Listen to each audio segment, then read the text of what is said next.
Okay. I will call to order the Yamhill County Board of Commissioners formal informal session for March 30th of 2023. It is 10:10 in the morning. Commissioner Johnston, would you please lead us in the flag salute?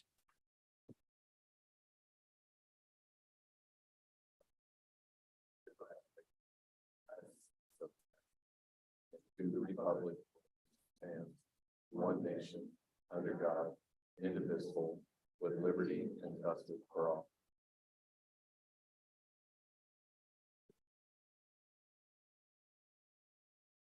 Thank you. Item C is our calendar session. Is there anything to add to the calendar? No. Okay. Item D is public comment. This time period is reserved for public comment on any topic other than an agenda item, a quasi judicial land use matter, or a topic scheduled for a public hearing. And so we have received a piece of written public testimony that we've reviewed. But if anyone in the audience is here to offer public comment, please come forward. And if you're online, please raise your virtual hand.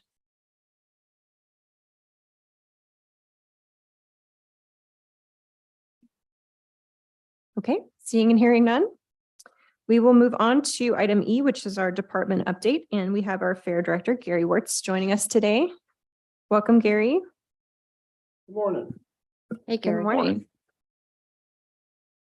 Well, you want to know what's been going on at the fairgrounds. Well, let me tell you a lot. Busy is what we describe the facility right now.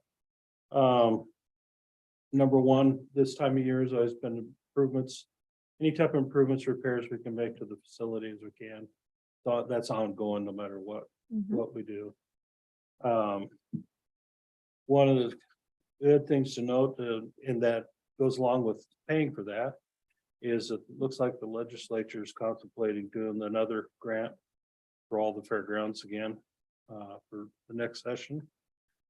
And on top of that, there's also discussing a bill to fund fairgrounds improvements for emergency management. So we're kind of watching both of those right now, and I've already been talking with emergency management about what their needs are and what we can do, to tag on to that, because certain things like the kitchen that's in the Lewis Pavilion can be updated, be able to handle a big group of people in case, right, of an emergency. I think I offered testimony in favor of that one. Right, that I think I was the one that Yeah. saw. So we're watching those. There's been a couple others that have been talked about. Right now, as you know, the fairgrounds gets $53,000 every year. And they're talking about, and that's from lottery funds from legislature. They're talking about doing away with the cap. So each one of us will get 1%. Or there'll be a 1% put in the fund and then divide it up, which makes it right at about 80,000, 80 to 90,000. So, which is normally used, that money is used for putting on a fair, especially in the Eastern Oregon, the Eastern Oregon state counties where fairgrounds are pretty small, not a lot of people, but we do the same with it here. So that's what it's dedicated for. So we'll continue to watch that. We just hosted the last OSET meets, which is the Oregon High School equestrian teams. We've gone through 4 of them now. Those are pretty good revenue generator for the fairgrounds. We have 2 more to go. And each one of those is having 80 to 125 horses at the fairgrounds for 4 days. So it's been kind of exciting with that. We have got word the other day that the Washington County Horse Fair is going to be held at the Yamhill County Fairgrounds like it was last year. So it's a mouthful, but so it's their pre-fair and their fair because they don't have facilities to handle the amount of horses that they have. Washington County, we're the only ones close by, so they're moving their fair, their fair, horse fair to over here. I don't remember that from last year. How many horses do they have? They had 60 last year. Oh, wow. Okay. Yeah, ours is generally the biggest, the Yamhill County. Yeah. 4-H horse fair is pretty big. So that's usually 130 horses. And all the people that go with them. And there's about 60. So it's pretty good size, but they don't have hardly any stalls or Yeah. they don't have any horse stalls to speak of. And they don't have an arena anymore, so. Okay. And then in May, we have the Pacific Overland Auction is back, finally. It's gonna have it back. We already have commitments of horse-drawn vehicles from Nevada, California, Washington, along the West Coast. So that looks like it's gonna be a big event again. We're working hard on trying to make that even bigger as we go along. It's another event. We're still splitting the proceeds with the Anvil Academy in Newburgh. The other part of the proceeds we're going to set aside to use as barn renovation projects, because all the horse barns need to be renovated and upgraded, wiring and all that. So it's one of the many projects I've got going. Then after that happens, and we're right now where our focus has been on the fair. So planning's been going along. We're gonna have the fair books out by May 1st. Ticket sales have already started. We haven't done any advertising, just a little bit on Facebook. And then where our new website is up and running. We've still got some work to do on it. But anyway, already we've sold 179 gate passes and 275 golden circle seats for the concerts. So it's kind of exciting. I think the fair is going to be a big one again. How many total golden circle seats are there? 600 each night. So I'm this is a little above what it was last year when we had a campaign where we started selling them at Mhm. Thanksgiving. And we're above that already. So The tickets are for 3 days, right? some of them are daily they are, passes too. But so it's daily and season passes. Okay. Well, and then of course the golden circle is kind of divided up amongst the artists right now. Right now Sawyer Brown's leading. No 38 surprise. Specials trying to catch up.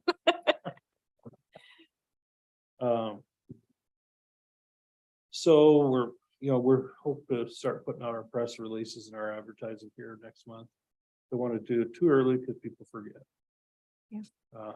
You've got one of our marketing plans and our recruiting posters, we call it.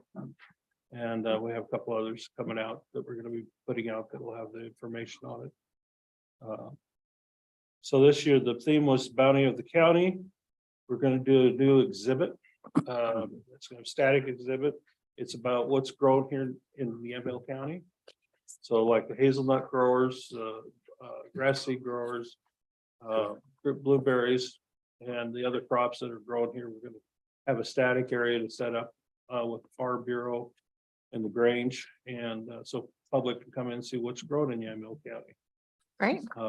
One other thing we're going to do is that along with that, since some of the animals are the ones that are, marketed a lot in the county, we're going to have areas for the 4-H kids to come up and tell the public, about their animal. They love doing that. Last year we had 10 milk cows at County Fair. We haven't had milk cows in 30 years. That's why we don't even have any equipment anymore for that. So we had 10, so we have to accommodate that. We're going to set up a milk parlor, so to speak, where the public can come and watch and find out the milk doesn't come out of a plastic jug. Mhm. So while you're on that subject, I remember during the extension service meeting that I had, the 4-H brought that up. And so the Oregon Fire Commission used to have a hatching cabinet for broiler chickens. And I mentioned to them that they should reach out to OSU and see if they have that cabinet still, because I think it would be a good interactive part to your guys' exhibit for that. So, Well, I think, it's everything that's grown here in the county. That was the whole purpose of, leading more of the agricultural part of the county. And I mean, people come to go to the fair and buy their corn dog, but they want something else to do besides and go see the animals, and it's gonna be an attraction for that. And that's been a long time coming that we've been working on that, trying to put everybody together that's wants to be on board with that. And of course, it couldn't come at the worst time of year for most of the farmers, because that's the harvest. So we're setting them up as static exhibits, and we're gonna have 4-H kids who are gonna man the exhibits for them. Yeah. No, I think it's a great idea. Yeah. Fire commission used to do it at the Oregon State Fair. Yep. Until they disbanded the fire commission, but that equipment's still around somewhere, and it was one of the biggest draws for that. Well, this is kind of based on what, it used to be Oregon Best, what it was called years ago. Where it was everything, the trawler commission, all the commissions had booths at the fair, and they had different things at the county fairs, in their particular county, where people could come and see that. And so that kind of went away, and we're trying to bring that back. That's kind of like the barbecue contest. There was a barbecue contest that you had 36 entries at the state fair, from all the counties. Well, we're trying to bring that back, and, we added one little caveat to that is that, you get to be the best of Yamhill County. You have bragging rights for a year. So you get this god awful blue ribbon that's got a tail that long, and you get to brag that you are the best barbecuer in Yamhill County. So that's part of that's coming back. Same thing. Bringing back some of the traditional things that county fairs have had.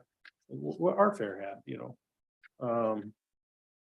back in the day when the Hermiston Watermelon Commission was around, they used to do a seed spitting contest.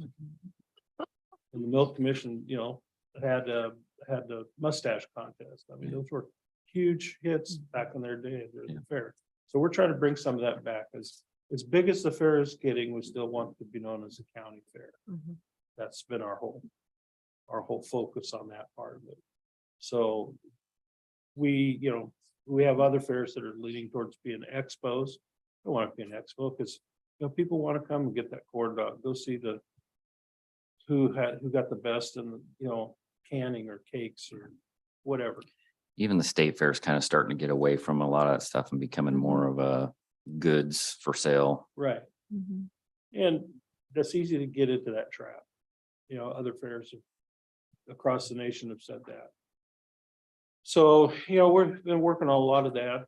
We have a lot of things coming. We have a couple of new events that are going to be held beside the Scottish Festival.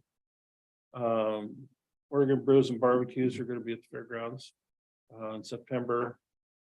And then there's a traveling culinary exhibit that's traveling around the United States that we're in discussions with about renting the fairgrounds for that exhibit. They don't like to do metropolitan areas. They like to do areas like ours. And so we're working on that along with PKA is busy, and in May they'll have their big event that brings people all over from the West Coast.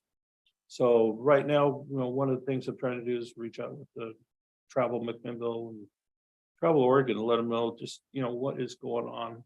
That's bringing all these people into the county. You can ask any of the motels right now, they know when we have a big event because they're booked up. So I'm pretty proud of that fact. Didn't used to be that way. So pretty proud of where we're at right now and just planning to keep it going and into the future. So. Thank you. Well, you have a great team, and I miss being the liaison, miss the meetings. It's fun. So Welcome to come out anytime. Thanks, Gary. thank you. And thank you for the Appreciate the posters. work you're doing. Thanks. Thank you. Okay, we are moving on to item F, which is our work session, and we have one item, review and discussion of the childcare task force recommendations. And I believe we are being joined by Jen Richter and Jenna Sanders. Welcome. Welcome back. Welcome back. Yes. Okay. And I believe you were going to give me sharing capacity.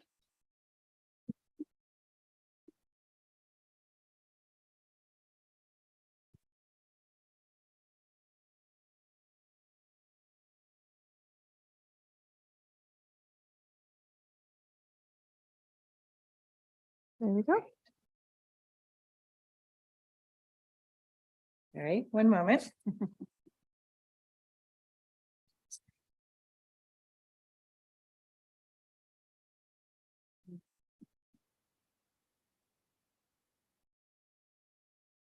Thank you very much for this opportunity to be here today. We really appreciate this opportunity to partner with you guys around childcare expansion in Yamhill County. We're going to be getting into, in a little bit, we're going to be telling you what our task force uncovered and what our recommendations are for the investment of $2.2 million in ARPA funds that you kindly set aside for this purpose. But first, I just wanted to introduce you to the people that we brought with us today. I'm Jen Richter. I'm the Early Learning Director, and Jenna Sanders, Child Care Resource and Referral Associate Program Director. And behind us, we have a number of partners that are available for when we get to our conversation portion of this presentation. We have Eva Pignotti, who's the Head Start Director with Mid-Willamette Valley Community Action Agency. She's Jenna's boss. Tim Murphy, Vice President of Operations with DCI. Hey, Tim. Carla Munns, who is a consultant for Project Oasis. Jessica Scott, who's a childcare provider and works with Project Oasis on a current childcare expansion project. And Seamus, my boss, sends his regrets because he's under the weather today and wasn't able to be here. So the first thing we wanted to do today is just tell you a little bit about our task force, who is in it, what we uncovered, some of the challenges that we know that the county is facing and our recommendations for addressing those. There are in the packets that we gave you some long-term recommendations for how we might partner together beyond the scope of these funds to continue to move the dial on childcare in Yamhill County. We probably won't have time to get to those in our presentation today, but they are in your packet for your review, and we'd be happy to discuss them at a later date. So the Child Care Task Force, our goal was to research the current state of childcare in the community, look at the data, look at our reality, identify the core challenges, look at what is happening around the state that is working well, that we might model ourselves on, and talk to people in the community that are impacted by the childcare crisis, parents, early educators, business leaders. And that is what we did over the course of 6 months. So our core challenges sort of broke into 3 pots: capacity and affordability, workforce, and inequities. And we're going to talk a little bit about each one.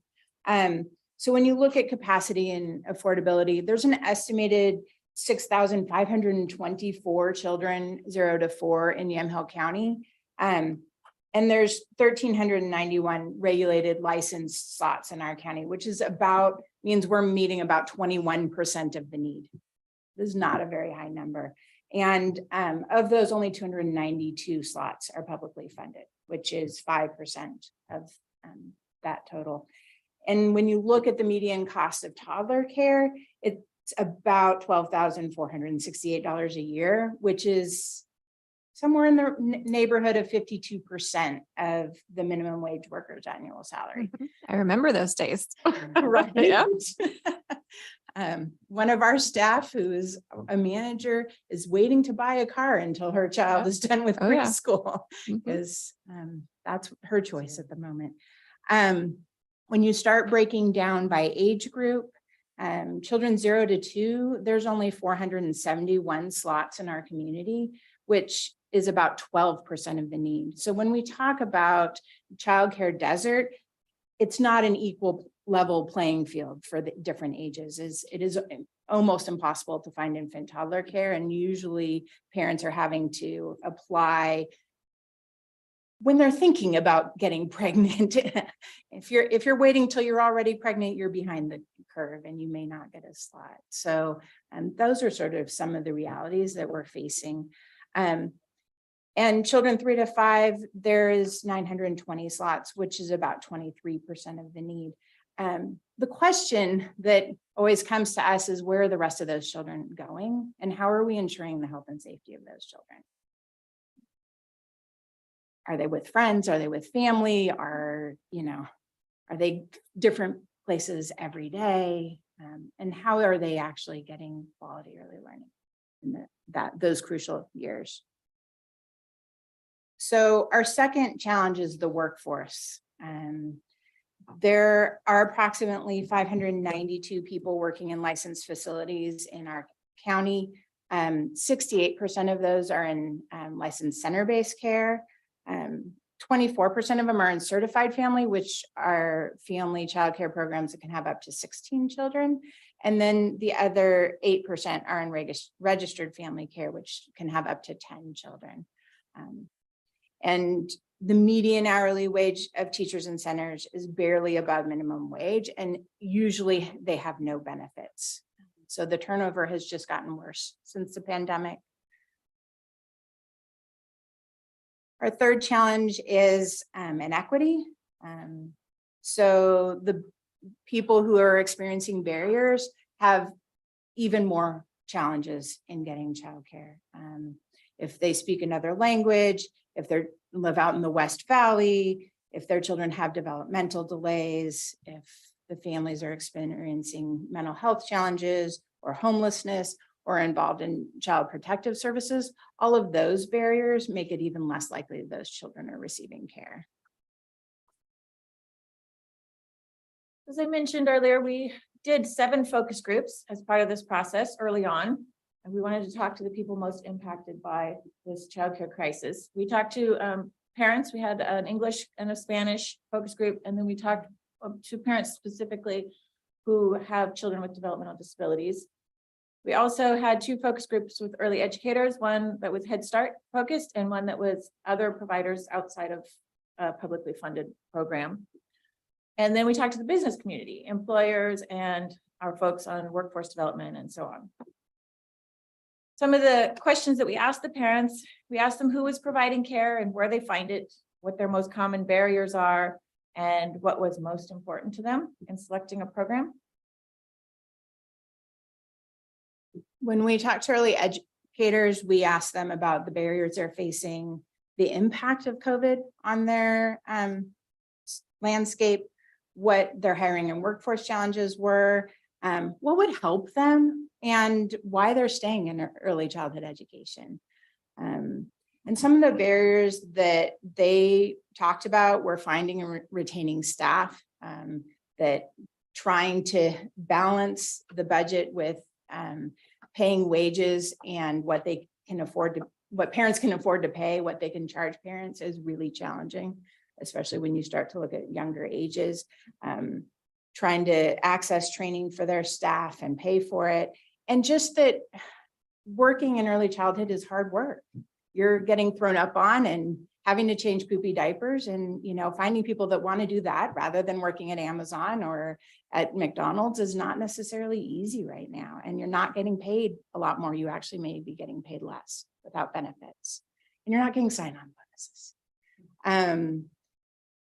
So the other part of what happens is that they're often expected to hold dual roles. We've been hearing a lot about this lately, especially with preschool promise programs, where they're trying to figure out how do we educate young children and how do we run a business. And those are 2 very different skill sets. And in general, we're asking people who became program directors or owners of in-home childcare who are doing it because they love children to create skills that may be really far outside their scope or interest or even time, for the time that they have to develop all of that. Another huge challenge is navigating state, local, and federal regulations, and the fact that they're constantly changing and more are always being added.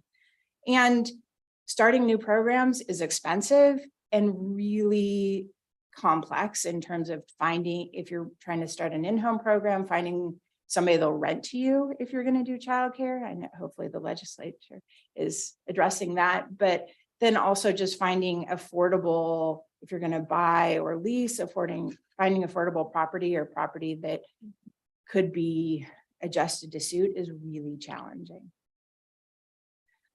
So when we met with business leaders, we asked them about what kind of unmet needs are happening for their childcare needs are happening for their employees, how they've been impacted by the childcare crisis, what the highest priority barriers are for them for us to address, and how they might be willing to partner in addressing this. So they are finding that, like everybody else, it's harder for them to find and retain workers. A lot of women left the workforce and are reluctant to come back. And they're having more and more staff that are calling out because of childcare. Half of our staff this week are out because of spring break, and there's almost no school-aged care available in our region. And they can't expand because of not being able to find staff in order to appropriately staff new programs or new expansions. Which brings us to our recommendations. Task force pulled together. As we mentioned, these are the core problems: unaffordable, inaccessible, retaining staff, finding staff in the first place, the lack of specialized services, and an unfriendly and expensive regulatory environment. Obviously, we can't fix all those today. Some are within our power to impact, and some are bigger scope than what we're able to address right now. What we decided to focus on as a task force was what we could do to address one or two of these issues with the resources that we have available and the partners that are willing and ready to partner with us. That will also set a framework for longer term impact. So we have two recommendations, and I'm going to bring them to you separately. They align, but they're not the same. So we'll just focus on one at a time. The first one centers on the development of a high quality childcare training center. And we would do this in partnership with Project Oasis and Jessica Scott and Childcare Resource and Referral. These are the partners that are at the table and willing to work with you on this project. We would recruit cohorts of 10 apprentices per year for the next 3 years, with the idea that we would be looking for additional funding to keep this going beyond the reach of the ARPA funds. There would be staff hired to provide training and mentorship, and then when they complete the program, they'd be connected to all these programs in the community that are telling us they would like to expand, and they can't find staff to do so.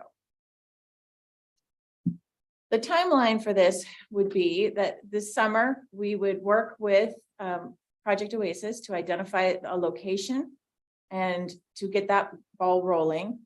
Childcare Resource and Referral would hire the coach to develop the mentorship program. And then in the fall, through this next year, we'd be preparing to open that center with the idea that the first cohort would start fall 2024. We realize that ARPA funds have to be spent by the end of 2026. And so we have, I mean, it's a rabbit hole, but we are aware of that, and we have addressed how we would deal with that as well.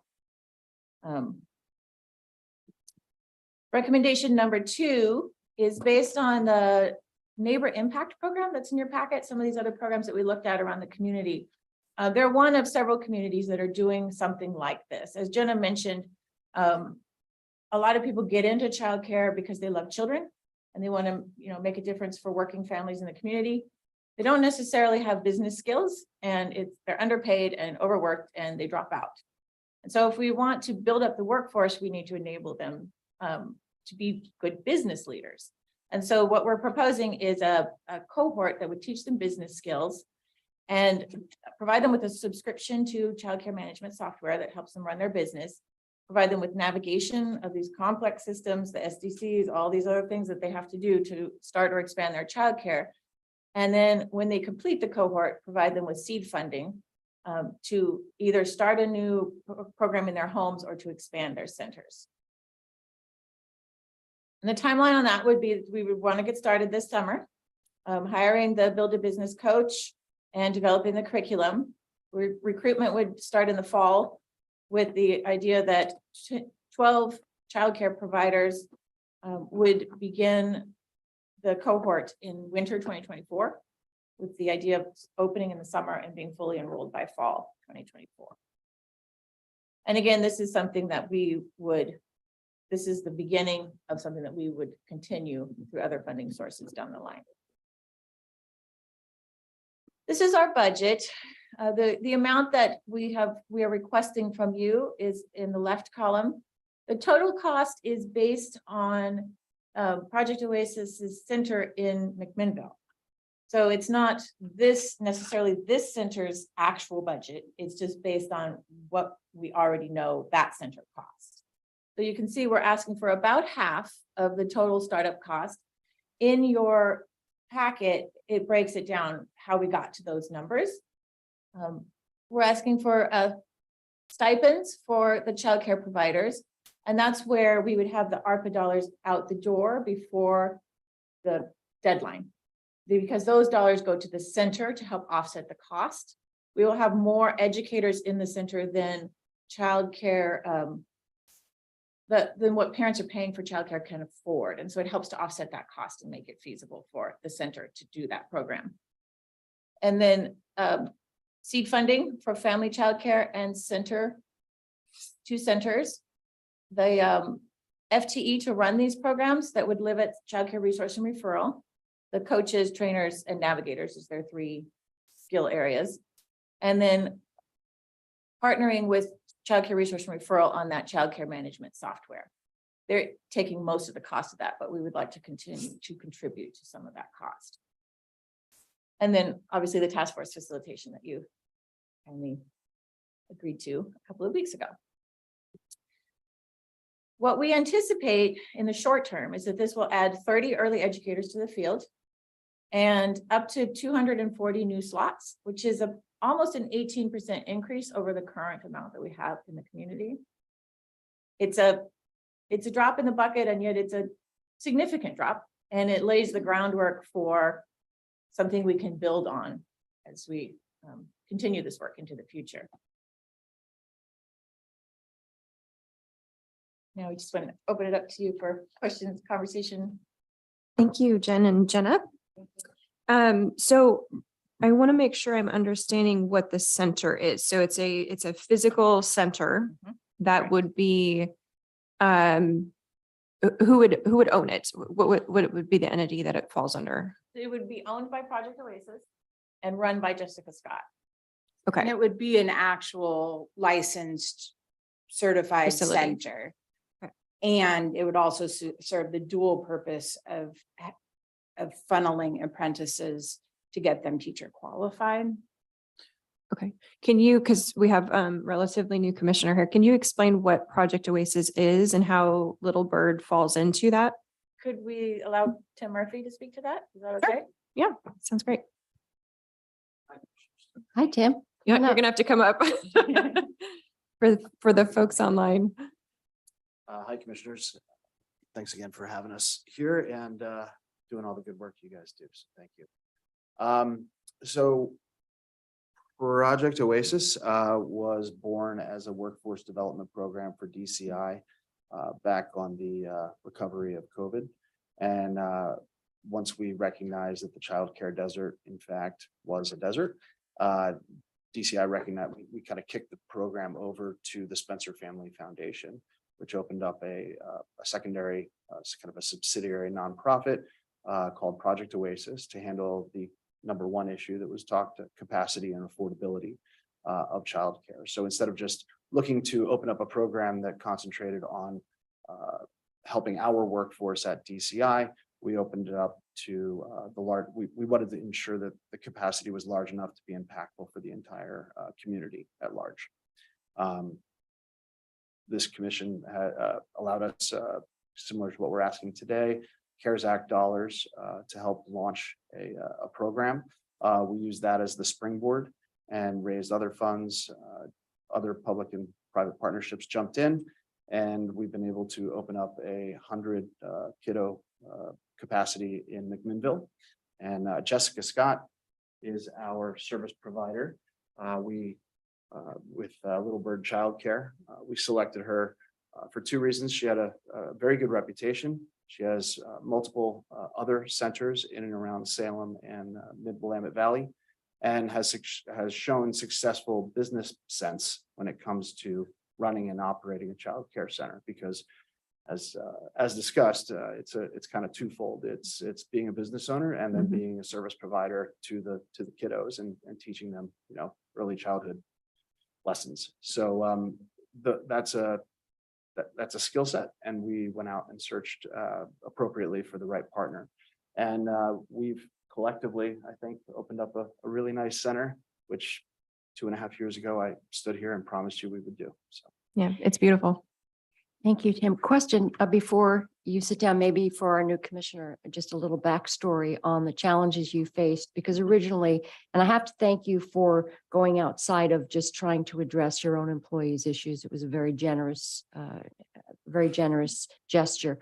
So as far as dealing with the city of Newburgh at the time, it was prohibitive because you wanted to actually have this center open up in Newburgh. Can you give us a little backstory on what challenge you faced and why you wound up in McMinnville? Sure. So I'm not going to tread lightly. The city of Newburgh allowed us out of their possibly CARES Act dollars, I think. They had awarded us approximately $150,000 to do a feasibility study with Brick Architecture, who is an architecture firm who concentrates in building schools and childcares and whatnot. At any rate, we looked at 2 sites with those dollars, and what we found was that the investment that we had in front of us wasn't enough, and one of the largest hindrances and barriers was the system development charges that are brought on by the city. As a result, in that immediate term, we looked at McMinnville as a close neighboring community. I think McMinnville put a moratorium on, not necessarily on SDCs, but they were able to put a moratorium on a zoning rule that pretty much said anything that was other than an industrial building could have the change of use moved over to childcare, which allowed more options for where a childcare center could go. Subsequently, with us being in the middle of this and with the agenda of opening more childcare in Newburgh, I've been invited by the city to sit on an SDC task force that the city is running. And we're a few sessions into that, and the anticipation is that we'll be able to do good work, to help issues like this. So that's Okay. great. Cool. So we're really hoping, and what's baked into the numbers here is to pay our way through the SDC challenge that was identified. There is no moratorium yet. We're working on it as a committee. That hasn't necessarily been confirmed that that's part of the agenda. At the moment, we're just educating ourselves on what SDCs are and how they come to be. But in this particular task force, we have budgeted in our way to get through, and that is the budget is based on the 2 feasibility studies that are on on the files at Newburgh. So is the center, is the location the same site as it originally was planned, or? No, Is it- we're currently working with Pacific Crest Real Estate to identify the best location. We have a few options right now, but I don't want to make them public at the moment. Okay, so the budget basically had half of the cost of this acquiring the center. I'm assuming the other half is going to be private donations, private. Yes, it would be other public Okay. and private. Okay. I'm gonna step up. It would be other public and private opportunities. And Carla Moon's here. We have contracted with C-Suite, Carla's principal and founder of C-Suite. They helped build out our website. They helped create we have a scholarship aspect of Project Oasis to help the affordability aspect. So C-Suite helped build that out and all the methodology. And in addition, they go out and help us really execute the public-private funding mechanisms that fill up the gaps. So. Okay. Thank you. Thanks, Tim. I wanted to You maybe. want to bring a, maybe chair. pull We up a can- chair okay. or switch chairs for now. Thank you. It's always a little bit awkward talking about yourself, right? So Carla Muntz, I have been a consultant with Project Oasis for a couple years now, and the dedication of the Spencer family and DCI has been something I honestly have never seen before from a private international corporation. Super proud. What I saw from the beginning was this workforce initiative, and what really started with something like what you were saying is something very DCI specific, really turned into this, oh my gosh, my community is calling me. My community needs me. 80% of DCI's workforce, when they surveyed them, 80% are people of color. So when they were looking at what the biggest needs were for their employees to be able to come to work, it was childcare. So that turned into this, let me reach out to my partners, let me reach out. And then that's how DCI and thus the Spencer family ended up really being this champion in the region and across the state. People are looking to Project Oasis and looking at Yamhill County for all of these great success stories that are happening. I want to move to Yamhill County. That being said, it really has become this broad community partnership. And so Project Oasis has sort of morphed with some lessons learned with the childcare provider and whose role is what and how we all kind of operate together. There's been some lessons learned, and how it has rolled out now is Project Oasis is really this initiative. It's this partnership. It has this website. It has a built-in scholarship program where the scholarship application is based on a child and a family's circumstances and their complexities, and not just based on traditional funding assistance programs, which are based on parent income. So this really looks at the child's adverse childhood experiences. It looks at their family dynamics. Do they have two homes? Well, we had to build out a survey that had two separate tracks, and it's this risk stratified, equity-based scholarship program. And so Project Oasis works closely with the providers that are in the loop with Project Oasis. And so when a family comes to a childcare center that's engaged in this program, they say, well, I need some financial assistance. And so that's something that the childcare providers already do, but don't get credit for. If they were a healthcare agency, they would be getting funding for what's called a sisters, which is helping families get the resources that they actually are eligible for. But these childcare providers just do it out of the graciousness of their hearts. And so now Project Oasis has given them this opportunity for a low barrier financial assistance program that is really focused on targeting disparities, targeting childhood complexity. There is some really innovative data out there about Yamhill County, and it's around child complexity factors. And there's a set of factors that have been identified to relate to negative health outcomes, increased cost of care, and long-term social and medical health disparities. So it's a set of 12, and of those, 3 or more social complexity factors is what's decided to be these higher negative outcomes.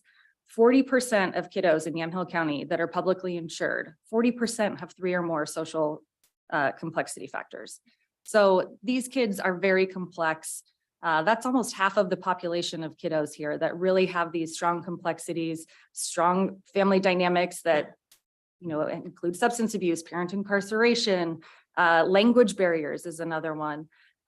So this equity piece has really been something I imagine that DCI and the Spencer family never thought that they would really get into, but it's become a huge part of Project Oasis and around the partnerships and working through partners and with partners that include the childcare provider themselves to offer families another avenue of support, whether we're visible or not to them. It's just a matter of getting support. Thank you. Would you be able to also, The grant. yeah, Yeah. address like the gap funding? Yes, so the additional funding for the center that's being proposed, you have in your packet some of the ideas for additional funding, but there are quite a few foundations out there. There's quite a bit of funding coming through state, federal in term to try to support childcare. We are finding that the scholarship component is the hardest to fund because it's an individual based benefit essentially versus, a large center. So the center part of getting funding for Project Oasis and for this new center will be fairly easy. mark my words. But there's a lot of interest already, a lot of partners that want to be a part of it. There's the public-private partnership that we have with Project Oasis makes us eligible to apply for nonprofit only foundational grants, or it also helps us apply for support that could help the childcare provider be more efficient or expand. So we were able to be eligible for more financial opportunities because of the structure being this public-private community partnership. Chair, I have a couple of questions, if Sure. I may. Once again, Tim, I just want to thank you and your family. You've just been amazing, and thank you. That was very, very interesting, Carl. I appreciate that. One of the things I noted in here was the in June, that money, June of 2022, when the legislature gave that 22 million. I was in on some initial discussions about bringing that money to the county so that the counties could use that for their own specific needs and their own specific projects. It's a lot like what we're going through now with the emergency declaration funding, how we know best what our needs are, and it's become quite complex. So I was not really in favor of what they wound up doing, which was giving that to this organization called Seating Justice. Now, the Seating Justice, I will stay away from my editorial comments about that organization and their lack of response and lack of broad appeal, if you will, but their funding is closed. I mean, there's no more, it's gone. And so that's not an option right now. We do have an application in for that funding. We have not heard yet if it's been awarded. So we have an application in, my company C-Suite is a minority-owned business and woman-owned business. And so we did apply on behalf of Project Oasis for that particular opportunity. So that's already in with that first round of funding. So we're waiting. Okay, so do you have Determination. any idea what that ask was? I believe in your packet, it was $400,000. Okay, Is that the capacity building grant? Yes. That's what that refers to? Okay. And then DCI also committed to providing $250,000 to support the cost of the furniture and the build out. By furniture, we mean the play equipment inside the buildings, but also the desks, the storage, shelving units, all of the internal hardware, casework, that's what you call it. all right. Another thing to consider, and I just remember working with Polk County in the past, they went out for grant for court care, which is basically to allow slots for people who were dealing with issues with going to court, no place to put their kids, where you could actually sort of have some beds on hold. Yeah. And I think that would be another thing for us to consider, because you've got a lot of parents who are going in for court ordered treatment, going to court, they don't have a place for the kids, so they don't comply, and then they wind up being in default of what the state has required them for them to be reunified with their children. So I know that there's a lot of need in that area too. I look at some of the barriers we have as far as background checks and the length of time for someone to get through a background check for a childcare worker. And that's not something we can fix. That needs to be addressed at the state level, and their background check system has been kind of wonky lately. And then Wonder School had contacted me. I don't know if you've worked closely with them and We've met with Wonder School as well as some other representatives. But at the moment, Childcare Resource and Referral has been selected as one of the expansions for the Childcare Business Alliance, assuming it gets funded by the legislature. And so that then gives us a statewide alliance that then has a lot of those supports. And I'm not sure if they're contracting with Wonder Scroll or one of the other ones. I do think it's Wonder School as well, but I'm not positive about it. okay. But yeah, so that's part of how we can leverage, is that the hope is that we are going to be part of that consortium across the state, where there are some trainings that have been developed, as well as some of the shared services that we can then sort of leverage as part of this funding as well. Thank you. Really quick, excuse me, Commissioner, when you were talking about the court respite care, respite child care, you're identifying a new program that could be woven into this training center, which means that that program itself would also be eligible for funding. So each of these different ways that we connect with our kiddos or connect with our providers or our community, each of those in itself are opportunities for funding to support the overall implementation of the program. I also want to make sure and note that the CCO has been talking about how they can support the implementation of Project Oasis, especially the Early Learning Hub. And so there's some funding streams that they're looking at exploring to help support the overall project as well. Commissioner Starrett is on our board, so she's aware that we have a share initiative will be open for RFP this summer. And so I'm not in any position to be able to say, yes, we're automatically helping, but it's a really valid application that has a good chance of being funded through share initiative dollars. You mentioned additional funding after the ARPA funds are expended. What would that look like from the county's perspective? Well, one of the apprenticeship model is something that's gaining traction in early childhood.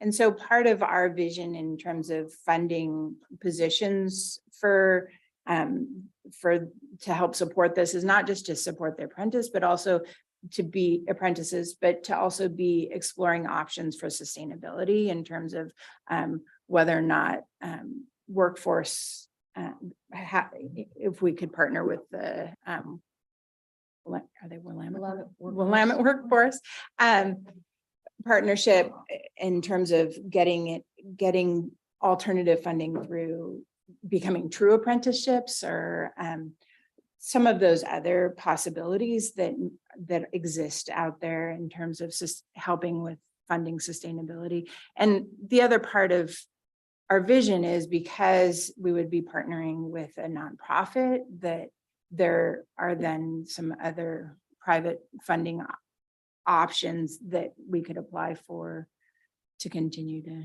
And CTEC is got a component which would be training childcare workers. Yeah. That we've been supportive of.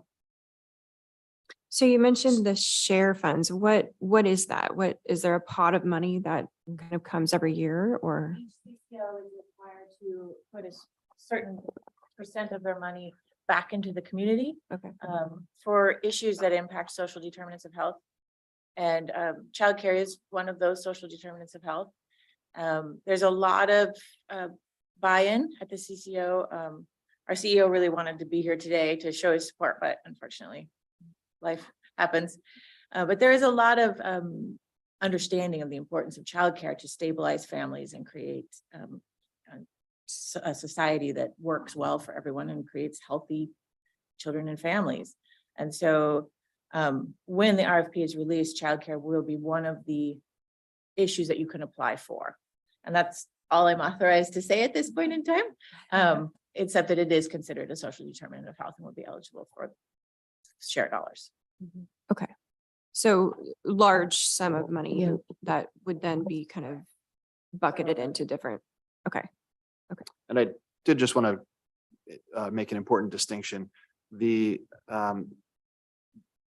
What Project Oasis tries to do is create capacity and then get with a service provider like Little Bird who can run it as a business so that it does not need ongoing dollars. So the capitalization cost that we're asking for is a one-time fee for that particular moment. And then once we get it up and running, the childcare center will continue to run on its own.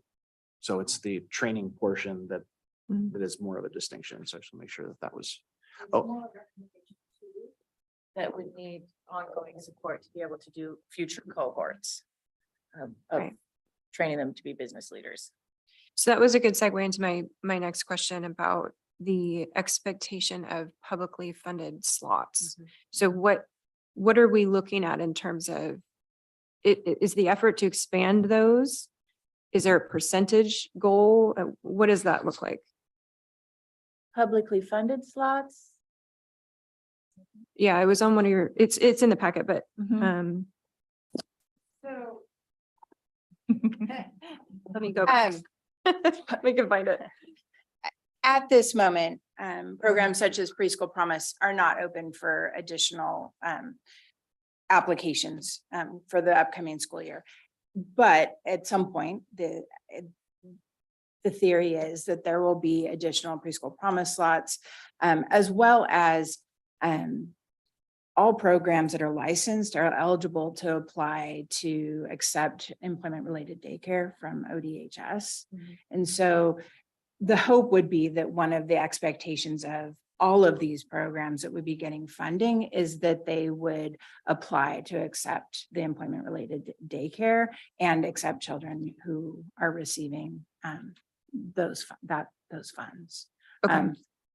And Jessica might be able to tell us an estimation of the percentage of children that are currently receiving ERDC. And the center here in McMinnville is also applied and is receiving Preschool Promise slots as well. Okay. Do you want to chair? No, I'm short, so I'm like. I have a few questions for you, so you might want. Well, the chair. Perfect. I'm Jessica. I actually go by Bar. Sorry about that. That's okay. I'm Jessica Barr with Little Bird Childcare. Hi, commissioners. Hi, good to see you. Hi. Right now, we have about 20 Preschool Promise slots. We have about 14 of those filled. But total, under the 200% poverty level, we have probably about 30% at our current center. filled with those 30%. kiddos. Okay. Okay. Jessica, I'm sorry, you said you go by Barb? Bar, BARR.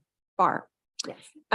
When I toured your Mhm. facility, you said that you had additional capacity available for more kids, more Mhm. slots. Mhm. You said that you have interviewed and sort of gone through the process with a lot of I'll call them educators. Mhm.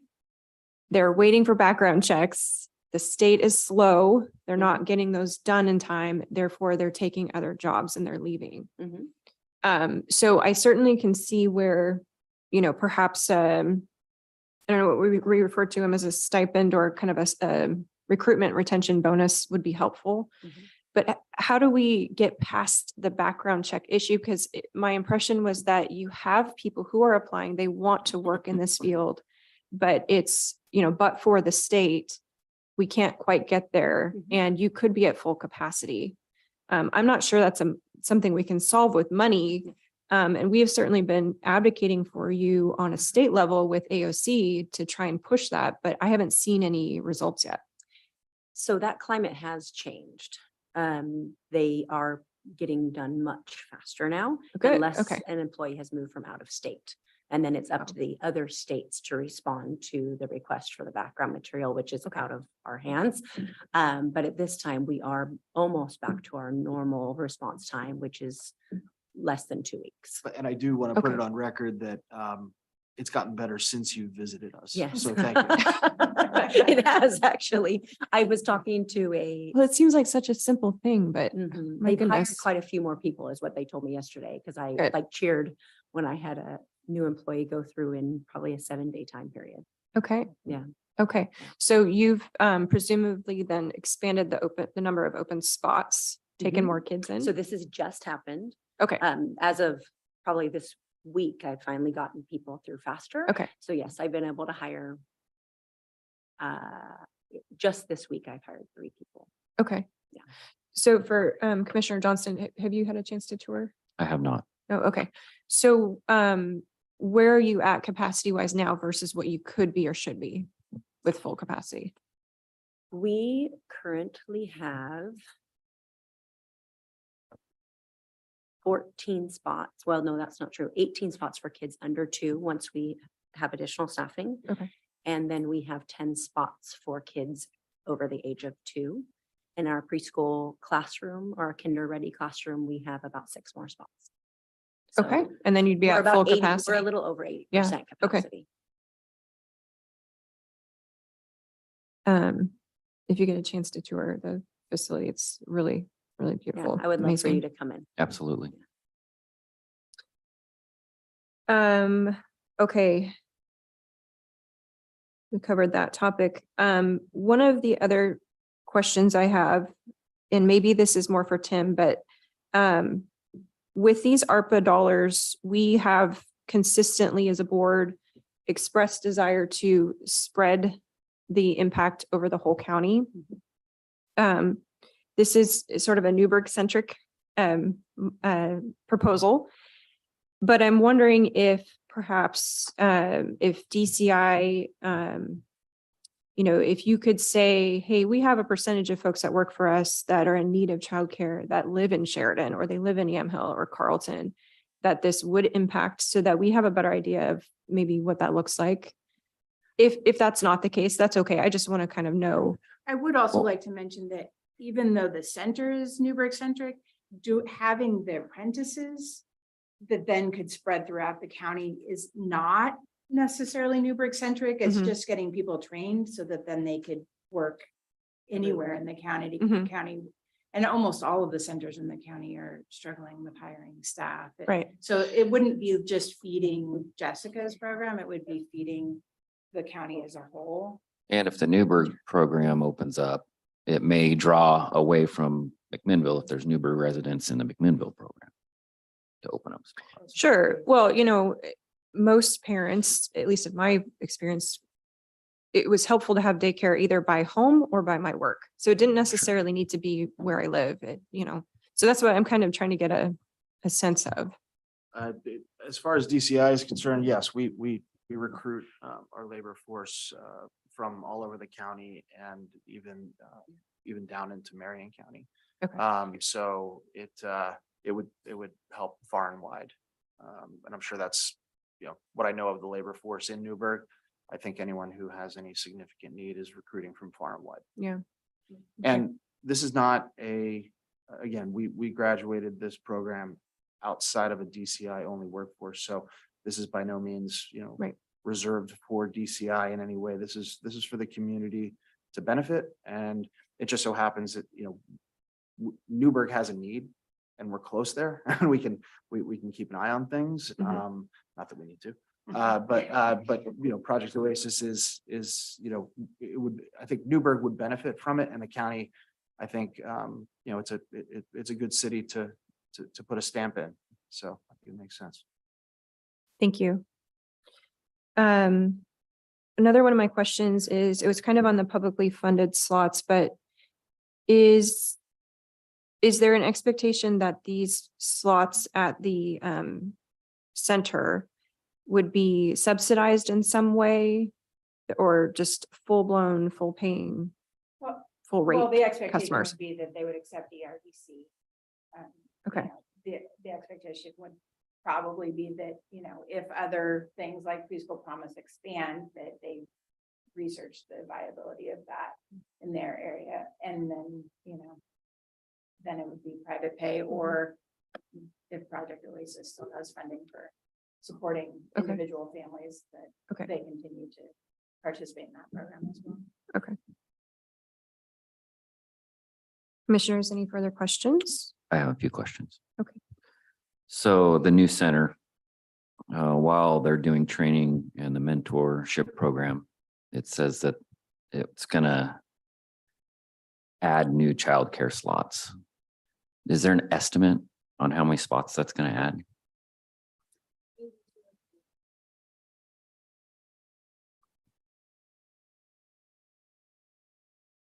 It's on page. And that's while, oh, see, 11. and I didn't see, I saw it right here. Yeah. Page 11. Got it. Page 11, talks about the anticipated growth.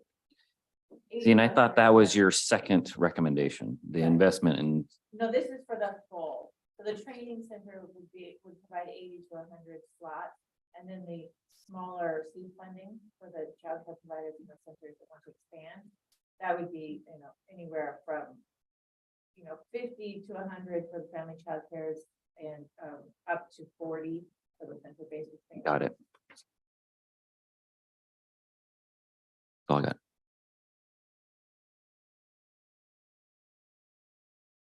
Any more questions? Nope. One clarification on build a business program. So, Bar, when I toured your facility, I don't get the impression that you need business, training, you're very savvy, you know how to get things done. What my impression was that is you could use some help on the back end in terms of somebody to do those things, right? We've all been business owners. We know what it means to sort of have 10 different hats you have to wear. So is the point of build a business to create more of you, right? It's not necessarily the folks that are taking care of the kiddos. It's Correct. to grow this pool of, I think. Yeah, all of the above. Okay. So, I mean, part of who we're putting in the Build a Business program are the family childcare providers who the large majority of whom are the primary educator for the children as well as the business owners. And so Okay. they're wearing all the hats and which is part of what makes it so hard to be sustainable for a lot of those programs. So the goal is to help get them some skills and some understanding of what do they need to charge and how to bill and, you know, all those really sort of fairly basic things, as well as giving them this access to shared services so that they're not having to do so much of it by themselves. okay. And I think there is a lack of, I mean, I think you already talked to it too, but when a provider wants to open a home, they think, oh, I want to take care of these children, but they don't know how to recruit families to come in. They don't know how to market their business at all. Yeah. They have limited skills on building any infrastructure. And so they'll often reach out and do social media to try ask questions and whatnot, but it would, if you're able to bring everybody together and get everybody on the same page as far as learning these concepts, it would be a very big impact on Yeah. Okay. their ability. That makes sense. I do also think that CCR&R helps support the directors and owners of the preschool promise, the programs that are receiving preschool promise and the school districts. And we're receiving a lot of feedback this year that the lift of some of the publicly funded programs like Preschool Promise is so far beyond their scope of understanding and ability to navigate the complex sort of requirements and reporting and all of those things, that I think that part of the vision is that we build something that hopefully we can a service that we can provide to everybody to get them closer to a point of being able to access public funding in a successful way, as opposed to sort of setting them up to really be having a hard time. I actually sent an email out yesterday looking for some services for a director's cohort for next year, for a business cohort for directors and school district administrators for next year to try and help build those skills because they're begging for more support. Okay. Commissioners, any further questions? I guess my only other one is, we mentioned that childcare capacity grant, the 400,000. Do we know when that might be disclosed as to the award? No idea. Okay. I saw an email that said something about they should be done sort of assessing where they're at financially by the end of May and decide if they're going to reopen. So Gotcha. I would guess that they should have some more information by then. Okay. I think they said they had so many asks for, I believe it was 150 million and they only had 22 million, Yes. something along the lines of that. Yes. So there's an awful lot of competition for that, for those grants. Okay. Well, we appreciate the work that was put into this. It's a lot of Thank you. time, a lot of work. Appreciate it. We definitely will assist in helping with the SDC issue. That's a pretty high number. Hopefully that could come down, but that's something for follow-up too. Commissioners, any further questions? No, thank you for this. And once again, I just want to kudos to the folks at DCI. You've had your struggles and your challenges, but this has always been a priority. Thank you for doing that. And thank you, Jen, and everybody else. And Thank you very much. Thank you. Appreciate it.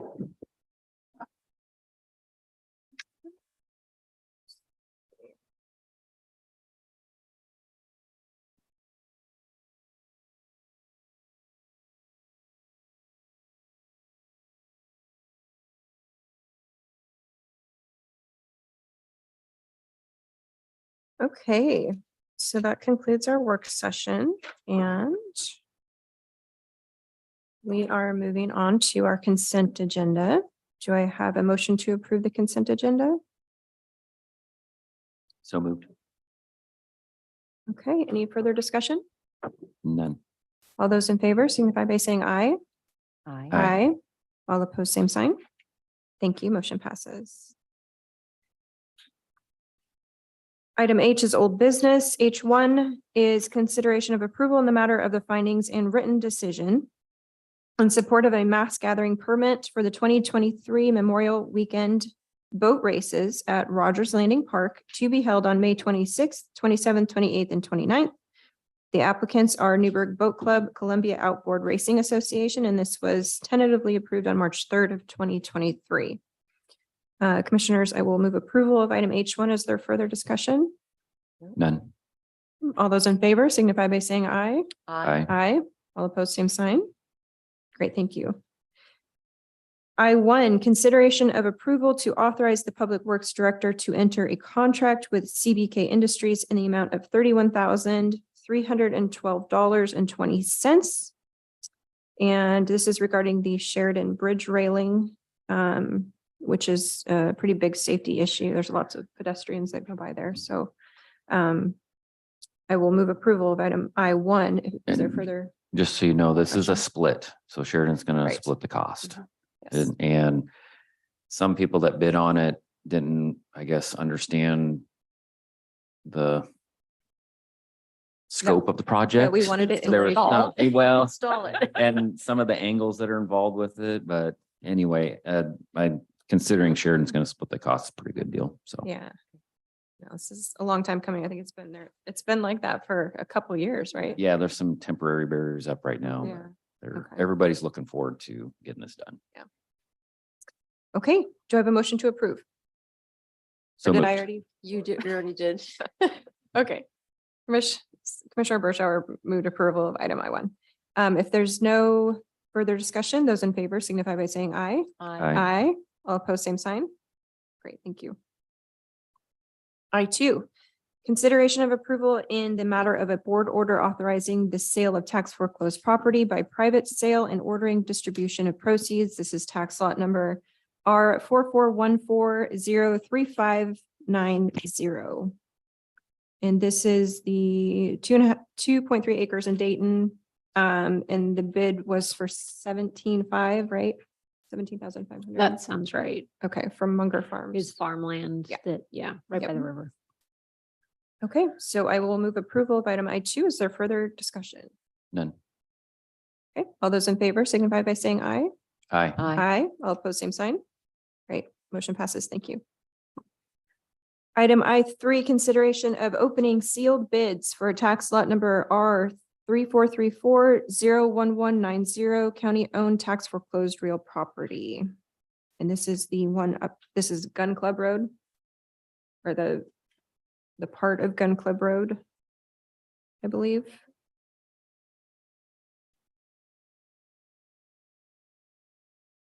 Let me just double check. Hold on. It looked like it was the road or a portion of the road. Oh, okay. Maybe it's in here. Check.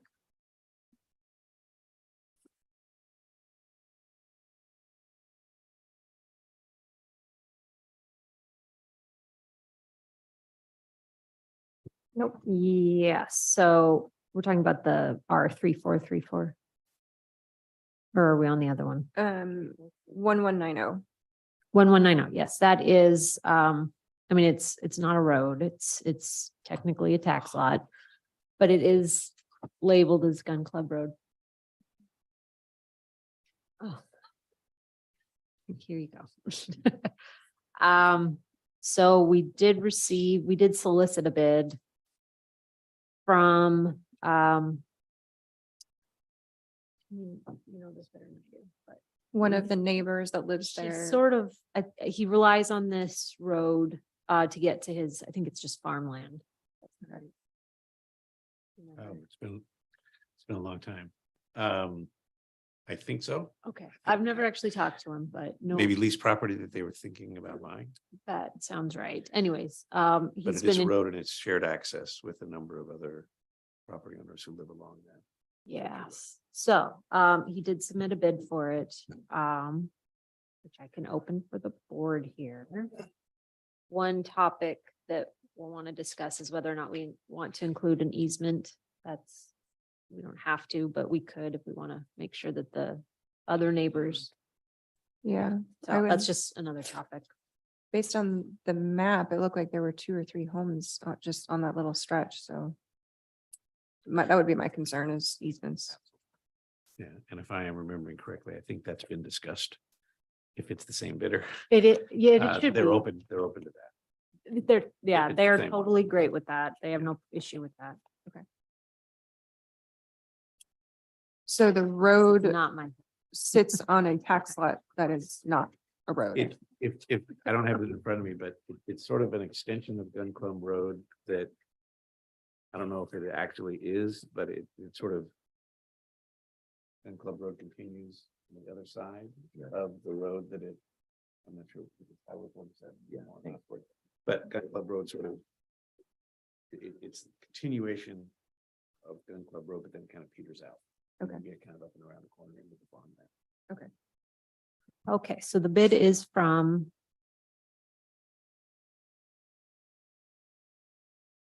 Bernard's. Is that Brothers Properties LLC? Okay, out of Dayton. And he bid $500. So it's up to the board if they want to accept that. The first, I guess, that would be the first decision, and then the second decision would be whether or not you want me to include easements in the deed. Question about that. If we were to do that after the fact, I'm just wondering, since that was not, I know it's as is, but is it as is prior to the board adding these types of conditions? We had already talked to him about the easement, so he was expecting it. Oh, Yeah. okay. So that's something that we would put together, kind of like encumbering the tax lot. That we would say we're selling it based on. It would just, I haven't quite thought it through too much. Usually you have what's called an easement agreement with the surrounding neighbors. Okay. But we can keep it simple. And incorporate language that solidifies it as an easement. Okay. And we'll limit it to access only. Okay. No maintenance agreement or anything. We don't want to touch any, yeah, agreed. So it'll just be pretty simple language. I just don't know it off the top of my head. And you said that they bid before? No, this Okay. is, so they reached out originally, I think to Christian directly, and then Noelle actually is the one who sent them our sealed bid form. Oh, She gotcha. talked to him. Okay. To try to gauge whether he was still interested in purchasing it. He said he was, and we explained the easement thing and he was fine with it. And so she sent him a sealed bid form. Okay. Aside from the access, I don't have any concerns. But we still need to make a motion to deny accepting it so we can figure out the easement. But it's not contingent on, in other words, we're accepting the offer. And it's with the understanding that it will contain an Yes. An easement. Okay, Yes. I'm all right with that. That's right. Okay. So just a simple motion to accept the sealed bid is fine because it includes that. Yeah, and just, that's fine. I got the directive, so that's fine. You'll see the deed when it comes back and then you'll approve the easement as part of the deed. So I will move approval of accepting the sealed bid of $500 for tax lot R 3434-01190. Any further discussion? None. All those in favor signify by saying aye. Aye. Aye. All opposed, same sign. Great, thank you. Motion passes. Okay, number 4. I4 is consideration of opening sealed bids for tax lot number R3220DB 01500 and tax lot number R3220AC 15000 county-owned tax foreclosed real property. And these are the lots at the Newburgh Air Park. Yeah, they're just adjacent to the air park right next to, looks like a development. It looks like some wetland. So Okay. these are both from the owner of the air park. And did you combine both of them in one agenda, Indar? Yeah. Okay, good. Okay, so I'll just go ahead and open them both.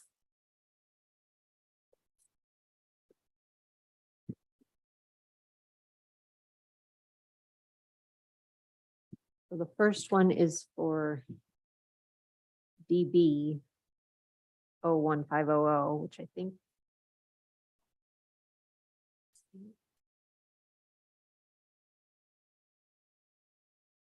Or if it's the lower portion or the upper.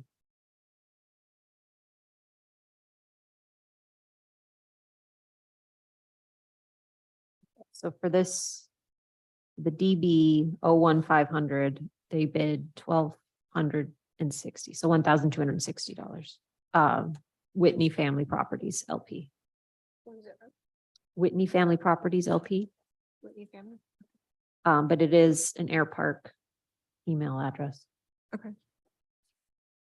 So that's, I'm not sure if that's the upper or the lower. But here's the second one. Also from Whitney Family Properties LP, and this one is for the same amount, $1,260.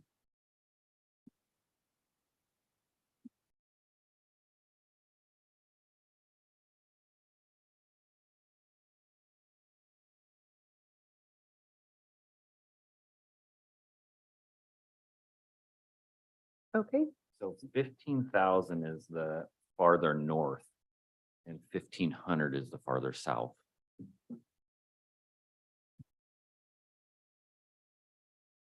okay. But this is the property where you had the neighborhood, the neighborhood and then sort of like a wetland It was- area. I'm not sure if and it's the part of a airport. river. I've never been out there, but There's a little bridge that comes across here, kind of a pond or a stream. I guess that's how it's supposed to be. And this is, This is the air park. this is not them. Okay, so this must be This the, piece is from here, oh, it is? here. and hasn't even goes. Two Oh, different- okay. I'm just- Two different pieces.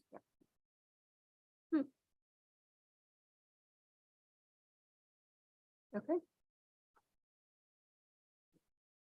No, I know the property. gotcha. That's good. Thank you. and these bids were solicited. Noelle did reach out. I don't have any concerns, commissioners. No. None. Okay, I will move approval to accept the sealed bid in the amount of $1,260 for tax lot R3220DB 01500 and the sealed bid in the amount of $1,260 for tax lot R3220AC 15000. Is there further discussion? None. All those in favor signify by saying aye. Aye. Aye. All opposed, same sign. Great, thank you. Motion passes, yay. Thanks, Jody, and thank you, Noelle. Thank you.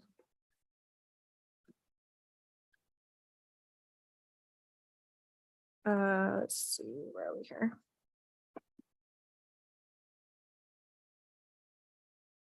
Okay, item I5 is consideration of approval of the appointment of Anita Humley and Allison Pettit, I believe that's how you say that, to the Parks Advisory Board, each for a 4-year term to expire March 30th of 2027. And commissioners, this was placed on the agenda by me after our decision last week to appoint a full board to the Parks Advisory Committee. We felt that it was necessary for a full board to be functioning in order to complete the master plan and do the necessary work that we have asked them to do. After we made that decision, 2 members submitted their resignations to the board. And so in an effort to regain A complete board. I have put forward these two individuals. These individuals have already interviewed with the board. Mrs. Pettit was actually one of their recommendations last week. And so I think we need to have a full board. Any discussion? Chair, just that we received an application yesterday, I believe, was it yesterday or the day before? Yesterday. And I just want to make sure that, so just to get this process right, you have two applicants that have been interviewed prior to this. And they were in that first grouping. And then we had the two resignations. So that leaves us with just two openings. There isn't another opening. I mean, that's a full slate then. Correct. Yes. Well, the only thing I'm saying is I understand in the interest of having had them already interviewed. But I just want to make sure that if anybody else has applied, that we're considering them as well. On top of that, I'm interested, like I said, last meeting, of trying to get more interest from our West Valley. There's two very large parks out there, and I'd like to see if we can't, get some interest from out there. I mentioned it last time when there was a Sheridan City Councilor sitting here, so hopefully they bring it up at their next meeting. I guess my recommendation would be to wait, because I would like to see representation from out there. So at this point, so we do have one application that I'm aware of. And again, if we can do some more outreach in the West Valley, and then, not discount these two applicants who've already been interviewed. The only thing is to Chair Bershauer's point about making sure this is not one of those things, because this has been dragging on for a really long time and we don't have a full board. And so none of the work can be done. So at what point do we say, okay, we've got enough applications, we've reached out enough? And then, how does that work in terms of a time limit? And what do we do? Well, I mean, you're looking at probably at least 2 months. So Sheridan City Council meeting just happened here last week. So their next one wouldn't be for 3 more weeks probably. So they'd mention it there. If we wanted to do some outreach, or if somebody's listening now from the West Valley that would like to apply, I'm okay with that also. Why not reaching out to the bulletin Yes, and having that is them, an option. Absolutely. Yep.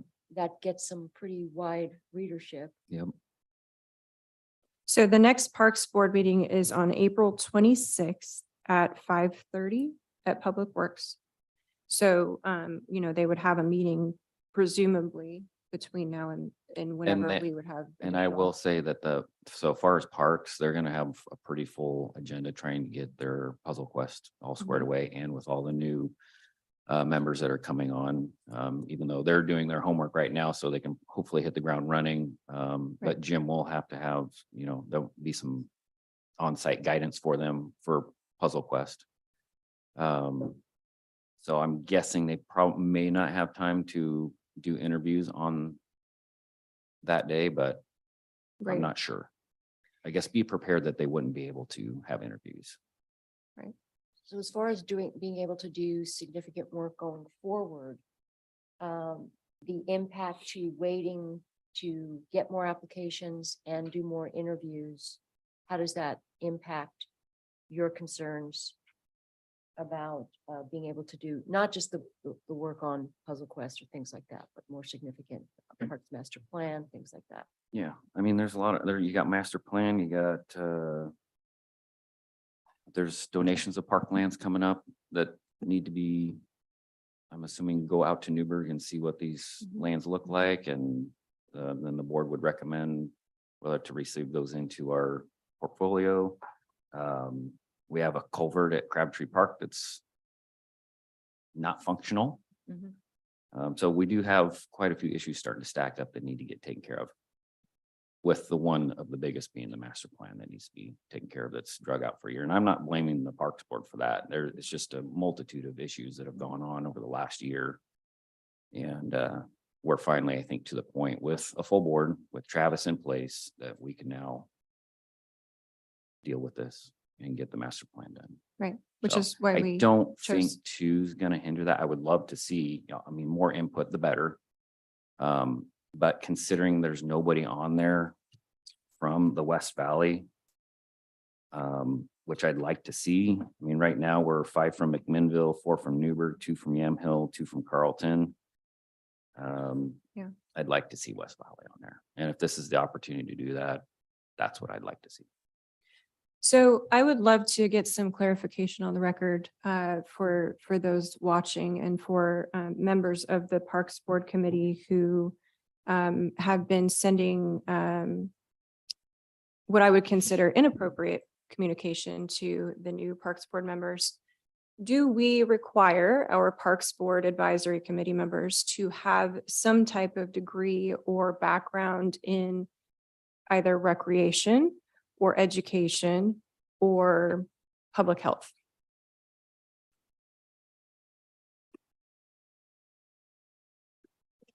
I'm assuming everybody's looking at me. It's a volunteer position, like all committees, it's a volunteer position. There's not a job description that has minimum qualifications or requirements associated with that. I know historically, I'd have to get into the bylaws a little bit more. Because I do know historically, we have sought at least volunteers that have an introduction or an understanding, or at least some background or an interest or something in parks and recreation. You know, especially with the types of, because honestly, the Parks Board is an example, and I think we see this with several other committees. It's much more than just simply an advisory committee that staff come and bounce ideas off of and get recommendations or act on things.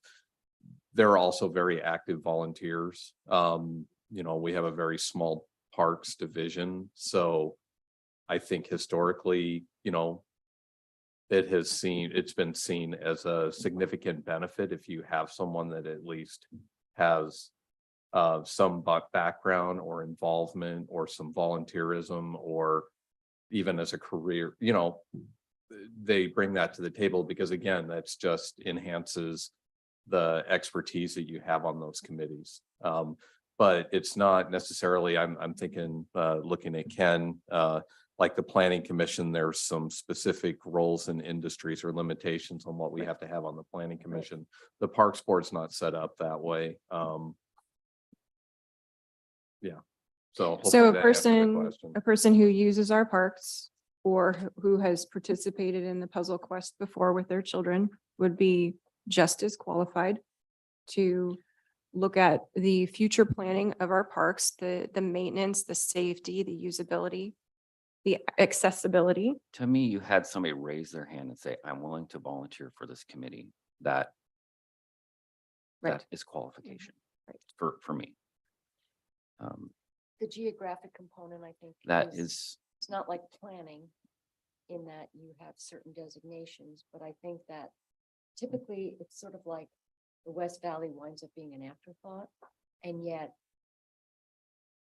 to your point about the parks that are out there, how many people do we have who even know that this is an opening, that this is an opportunity?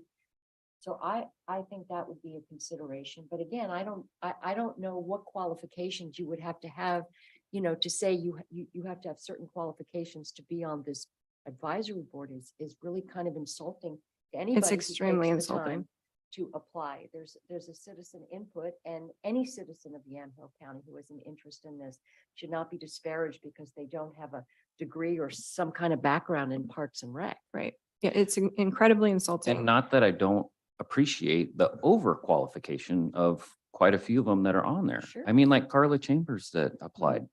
She's got great background. I mean, ran OBS for over 17 years and has She's a ability to farmer. write, has been writing grants and has that background knowledge of doing that. I think that's huge. Yeah. So I'm Absolutely. not discounting that at all.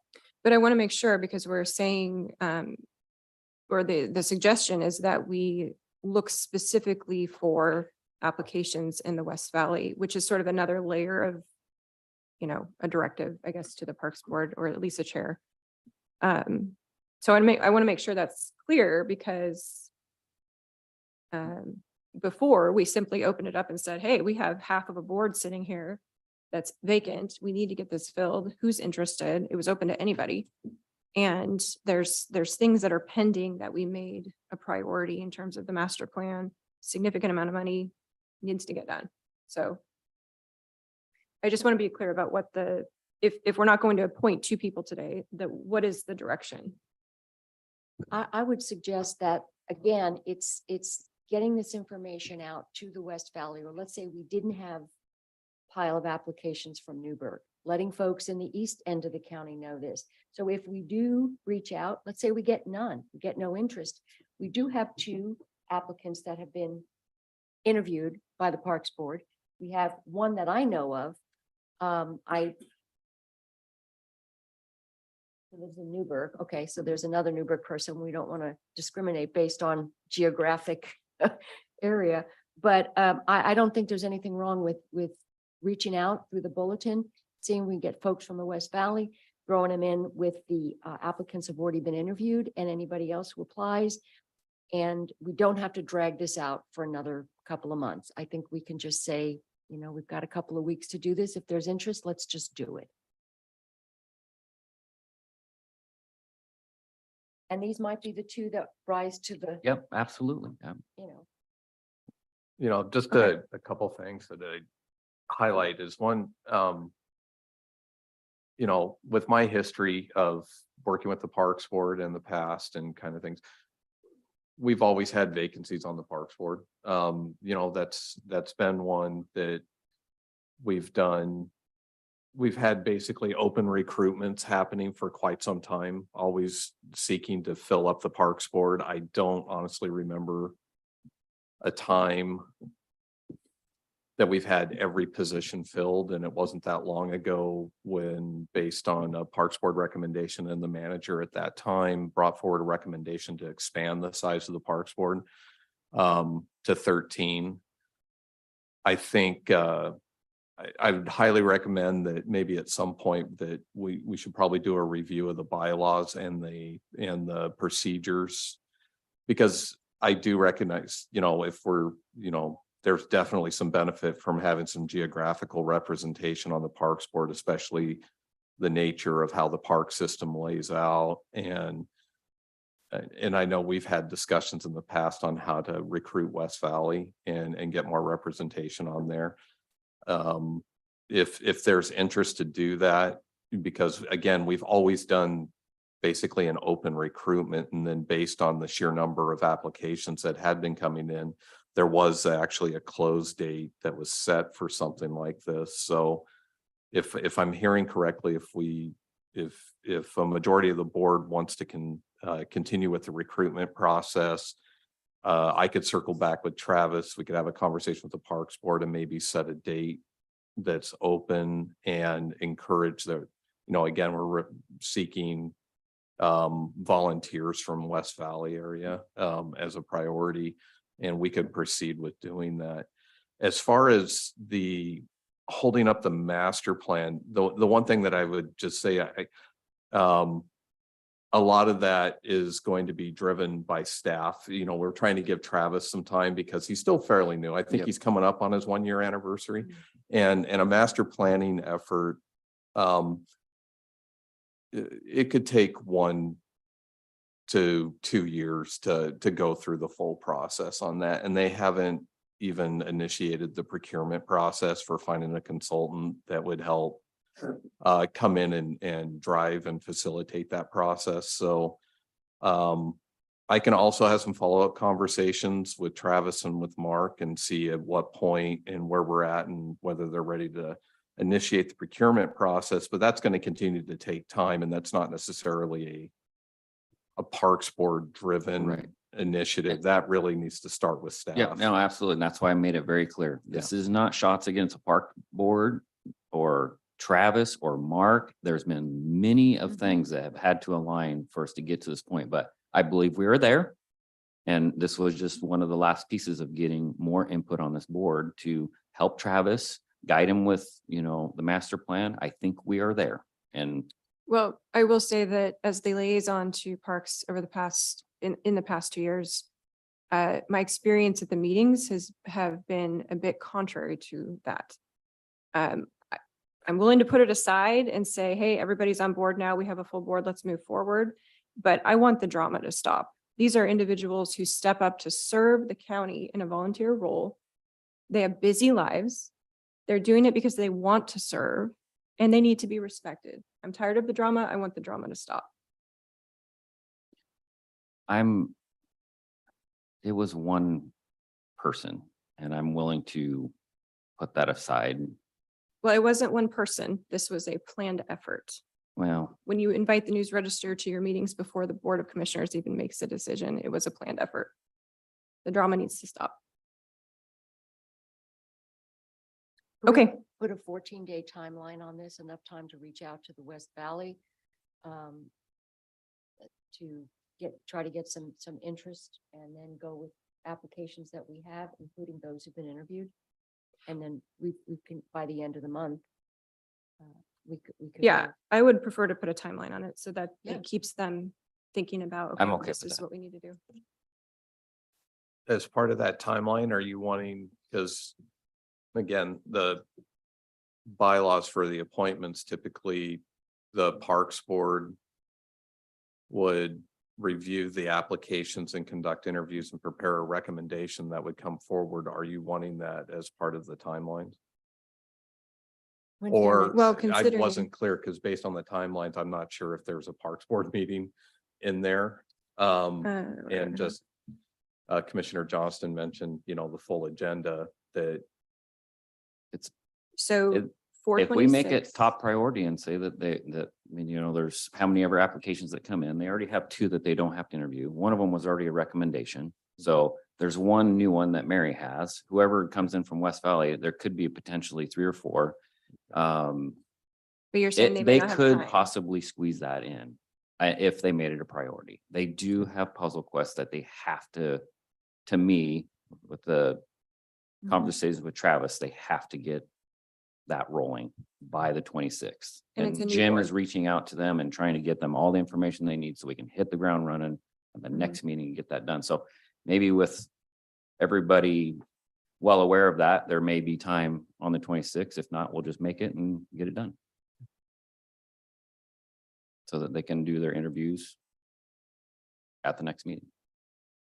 Okay, I'm open to having them, if they can't do that because half of the board is brand new, then, I'm open to saying, well, you have your meeting at the end of May that you could be doing interviews for, gives a little bit more time to solicit, volunteers. But then, once that occurs, I would expect the Board of Commissioners to make a decision pretty quickly after that. Agreed. Agreed. So, what is that, 5? I don't know when the next meeting is, end of May. So first meeting in June, we make a decision. Agreed. Okay.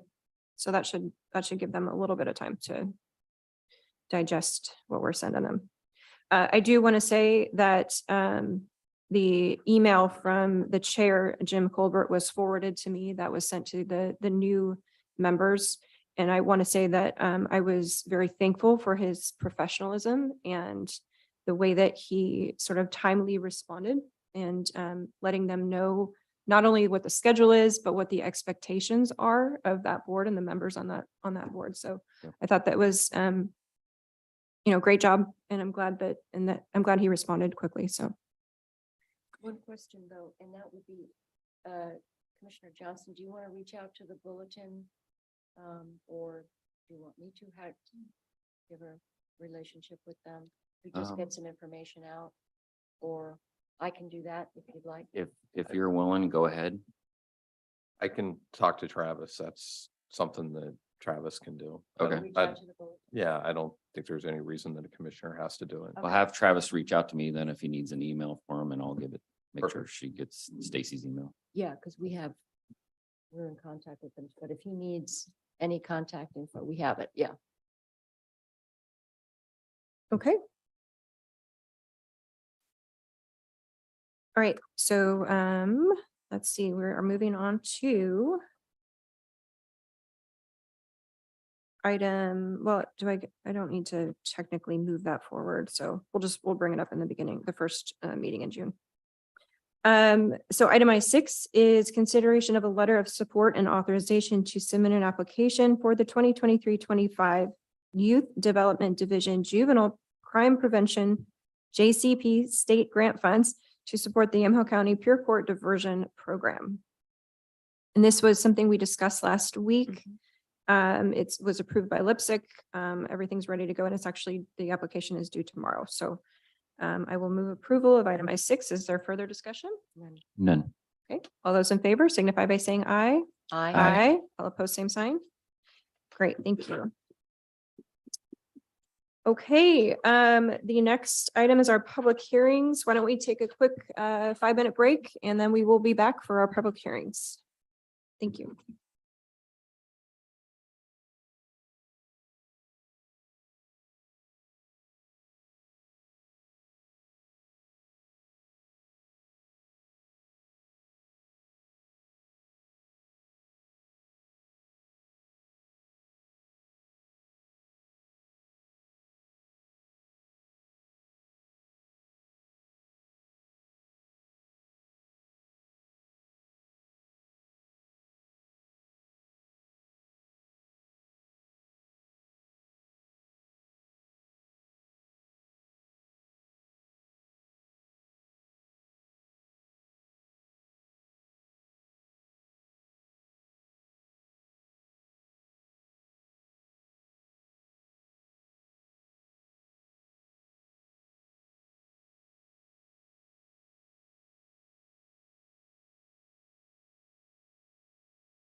Okay, welcome back. We are going to pick up at the item J, which is our public hearings. We have two today. J1 is docket number P-16-22. An appeal of the planning director's denial of a request to partition an approximately 4.2 acre property into two parcels. One of the new proposed parcels will measure approximately 1.1 acres, and the second parcel will measure approximately 3.1 acres. The denial was based on the zoning requiring a 2.5 acre average lot size. The appellant is Aldace. Did I say that right, Howard? Close. Please correct me. And the tax lot is 4106-00101. So we, let's see. Okay, so I'm going to open the hearing. Are there any abstentions by members of the board? No. No? Are there any objections to the jurisdiction of this board to hear the matter before it? Okay, hearing none. Does any board member need to announce and state on the record the substance of any ex parte contact or site visits? No. Commissioners, I do need to state on the record that I used to live at this property. However, I have no connection anymore, no financial or otherwise connection to the property. And it's been, gosh, at least 5 years since I was there. So I just wanted to make sure that was on the record.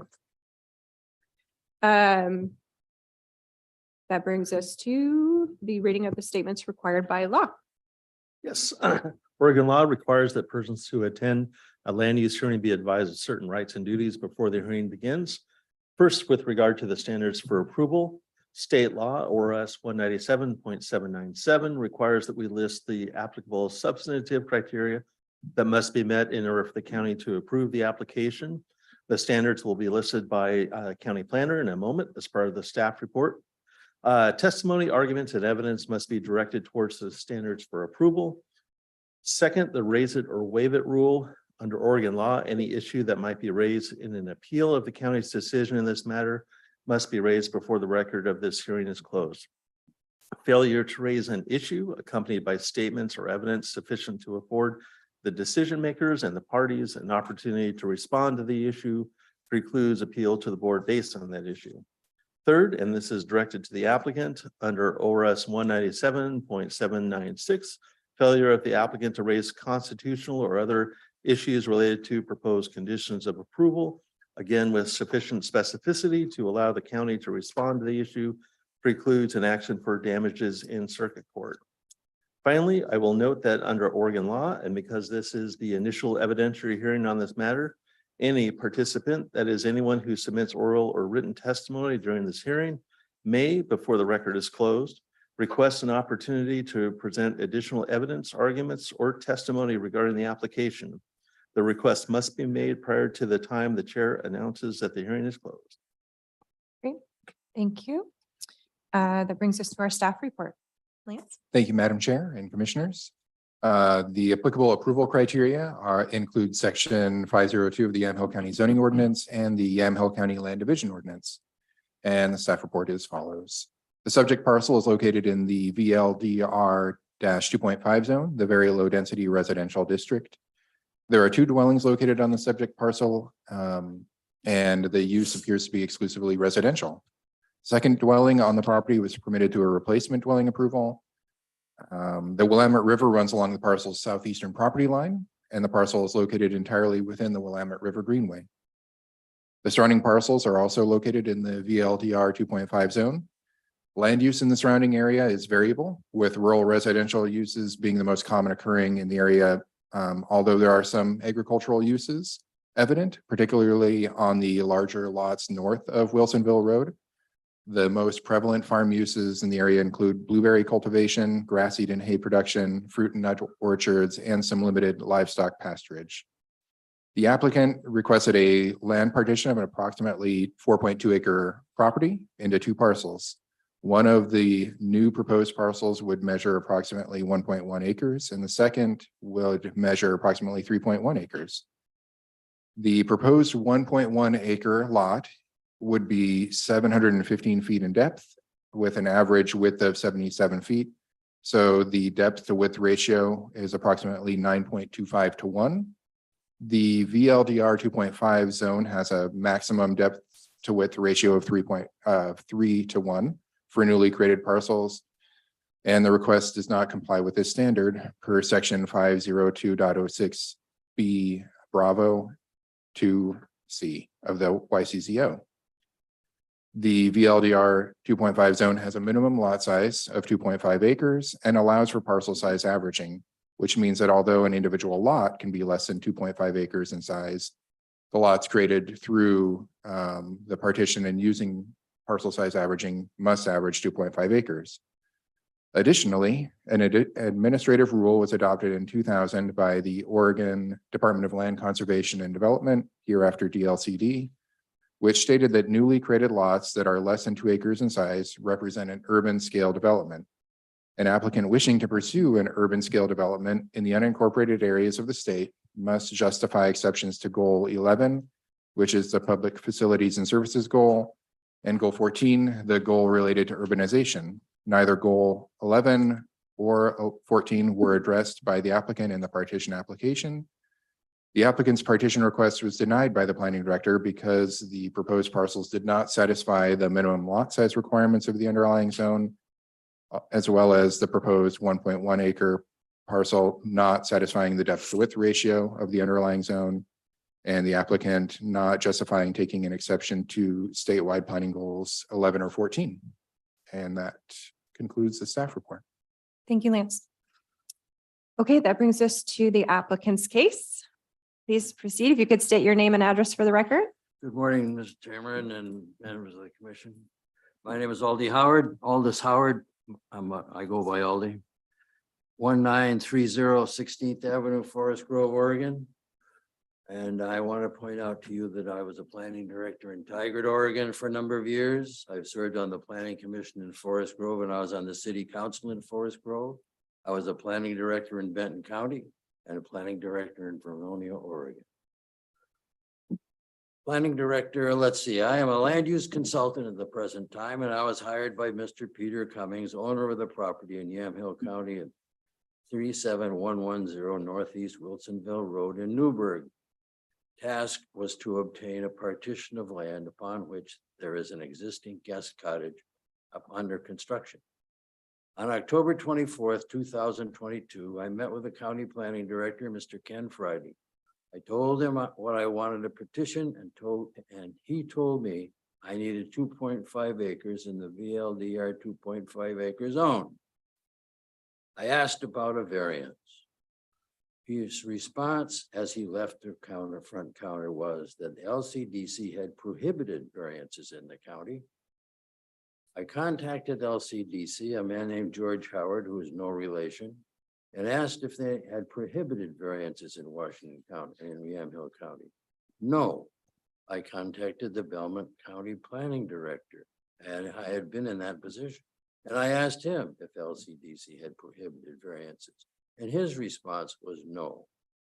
On December 8th, 2022, I had a pre-application meeting with Mr. Lance Woods, associate planner. He drew on his computer a line from the Wilson River to Northeast Wilsonville Road as I had requested, and he handed me a copy of his map. I asked for a petition application, and following a brief discussion, Mr. Friday, who had joined us at the counter, said, "Give him the petition application." That was it. I completed the application, returned it to Mr. Woods, paid the $2,432 fee with my credit card, and I left the office. In the letter dated February 23rd, 2023, the application for the petition was denied. Please remember that in this particular case, I was an applicant.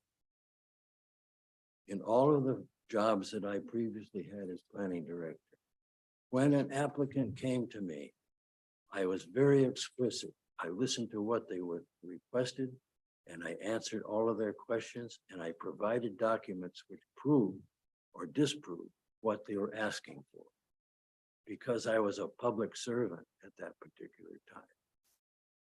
And I felt it was my responsibility, because they were paying my salary, to respond accordingly. I'd like to point out why in the appeal letter, I did not get specific reasons for the appeal. I think you've received a copy of the staff report, and in it you'll see a phrase, the applicant did not address it, etc.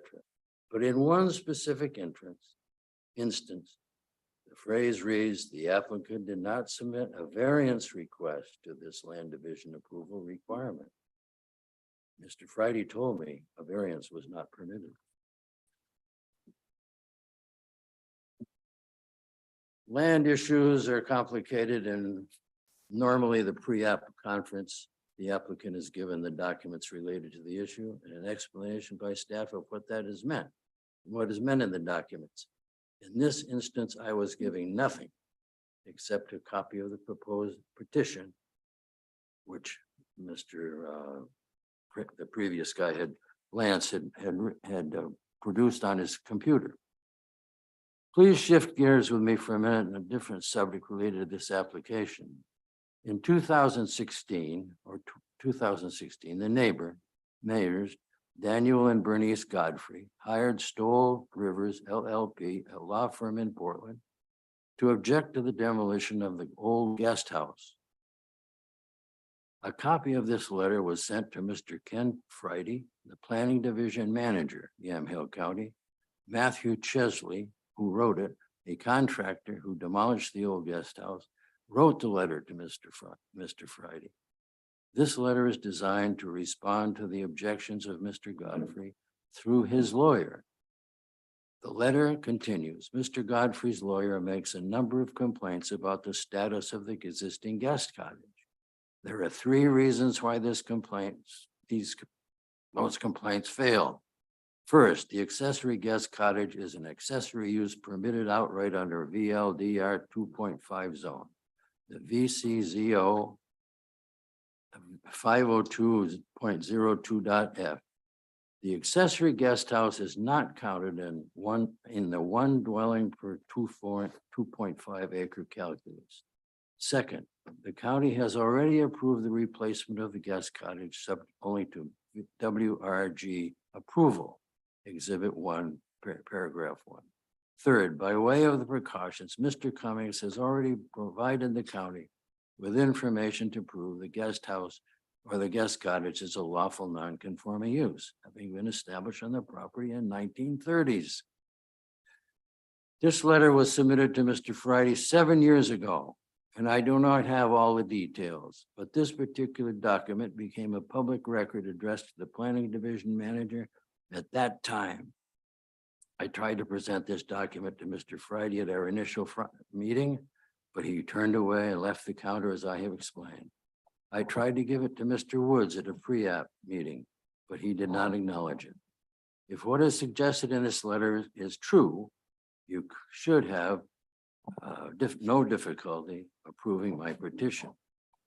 And then through a series of events, I found ORA 660, which was written in 1982, according to Mr. Howard at the LCDC office. My suggestion is this commission notify the county council, who shall review OAR 660 and advise you on the contents related to my application for this petition. There are 3 things I would like to have. I'd like to have approval of the petition, a return of my fees because I did most of the work in this regard, and your directive to the county administrator to mandate a pre-application sequence for all planning applications made to Yamhill County Planning Department in the future. Thank you very much. Thank you, Aldi.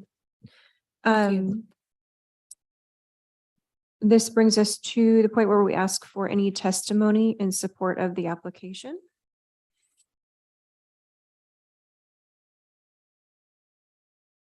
Okay.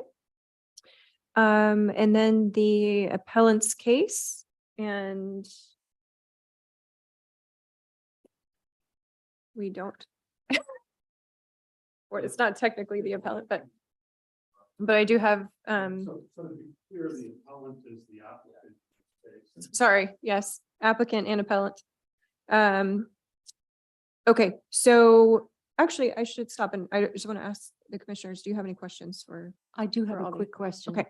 Thank you, sir. You cited OAR 660 and I pulled it up. Is there anything specific in there that you would have us refer to?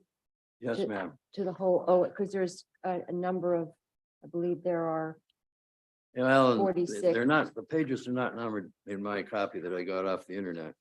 But on the third page, there is a notice under H. A local government may allow the creation of a new parcel or parcels smaller than the minimum lot size required under sections A through D of this section without an exception to goal 14, only in the condition described in paragraph A through D of this section exists. A parcel is to be divided, has 2 or more permanent habitat dwellings on it. Yes, that does. B, the permanent habitable dwellings on the parcel to be divided were established before October 4th, 2000. That's right. Each new parcel created by the petition would have at least one of those permanent habitat dwellings on it.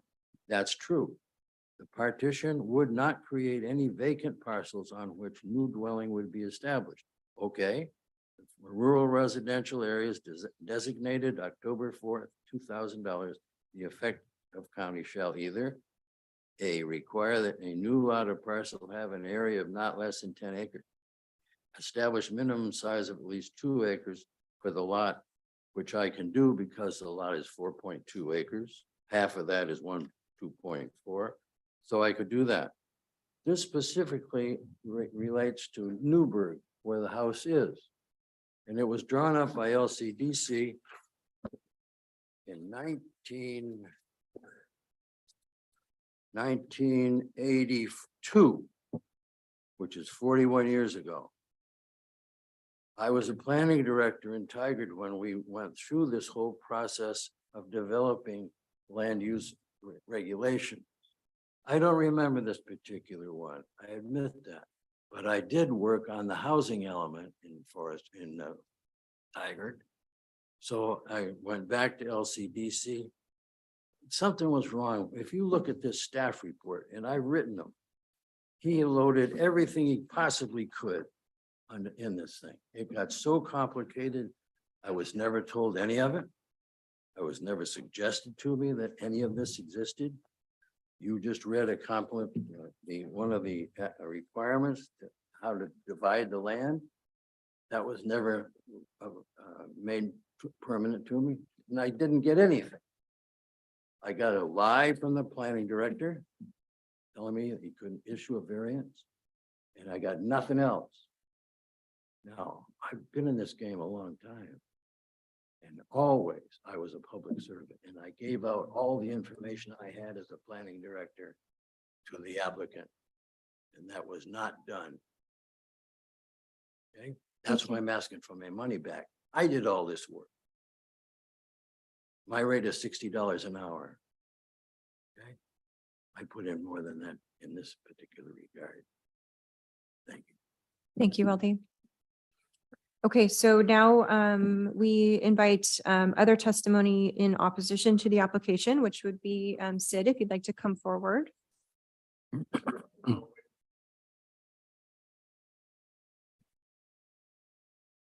Before you leave, sir, I have one question, and maybe this would be something for Mr. Friday as well.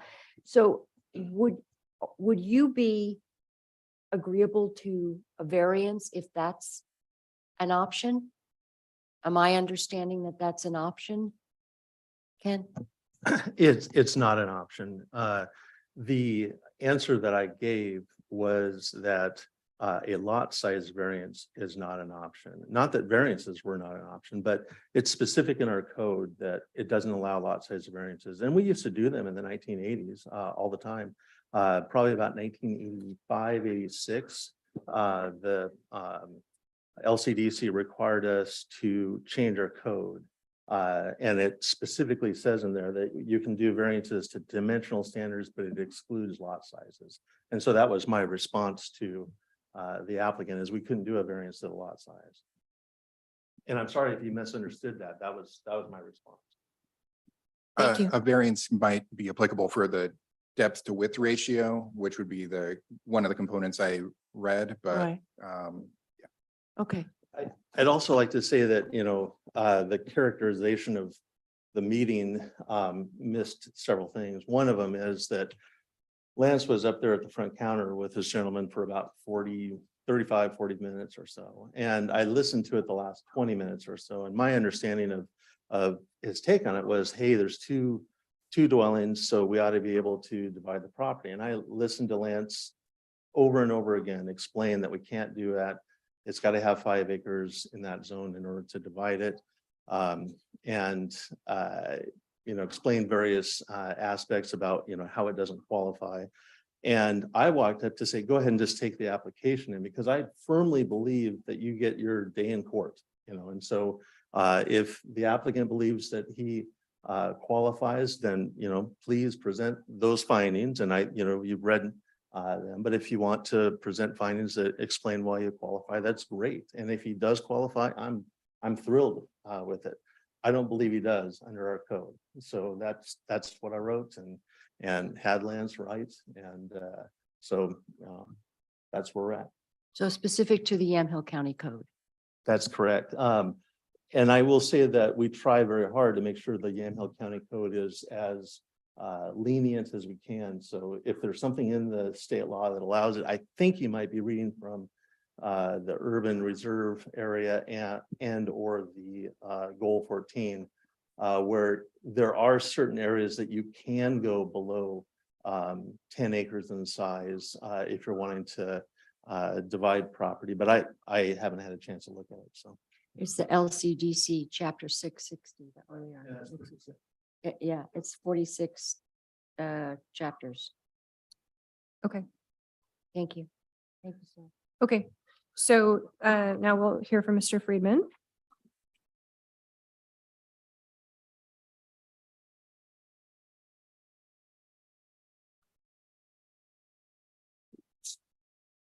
Welcome. If you could state your name and address for the record. Sure. Thank you, Chair Burschauer. My name is Sid Friedman. I'm here on behalf of Friends of Yamhill County, Post Office Box 1083, McMinnville 97128. This application is governed by clear and objective criteria that form a bright line that the applicant falls on the wrong side of. In addition to the criteria cited in the staff report, OAR 660-004-0040 prohibits the creation of a new parcel smaller than 2 acres unless an exception to goal 14 is taken. And that rule was adopted in 2000, some 18 years after the rules cited by the applicant. So in addition to those clear bright line criteria, the burden of proof is on the applicant to demonstrate that all criteria are met, and they have to do that with substantial evidence in the record. In this case, it's clear that exceptions to statewide planning goals 11 and 14 and probably 15 as well are required, as the staff pointed out in the report. And the applicant hasn't made any attempt whatsoever to justify an exception to those goals.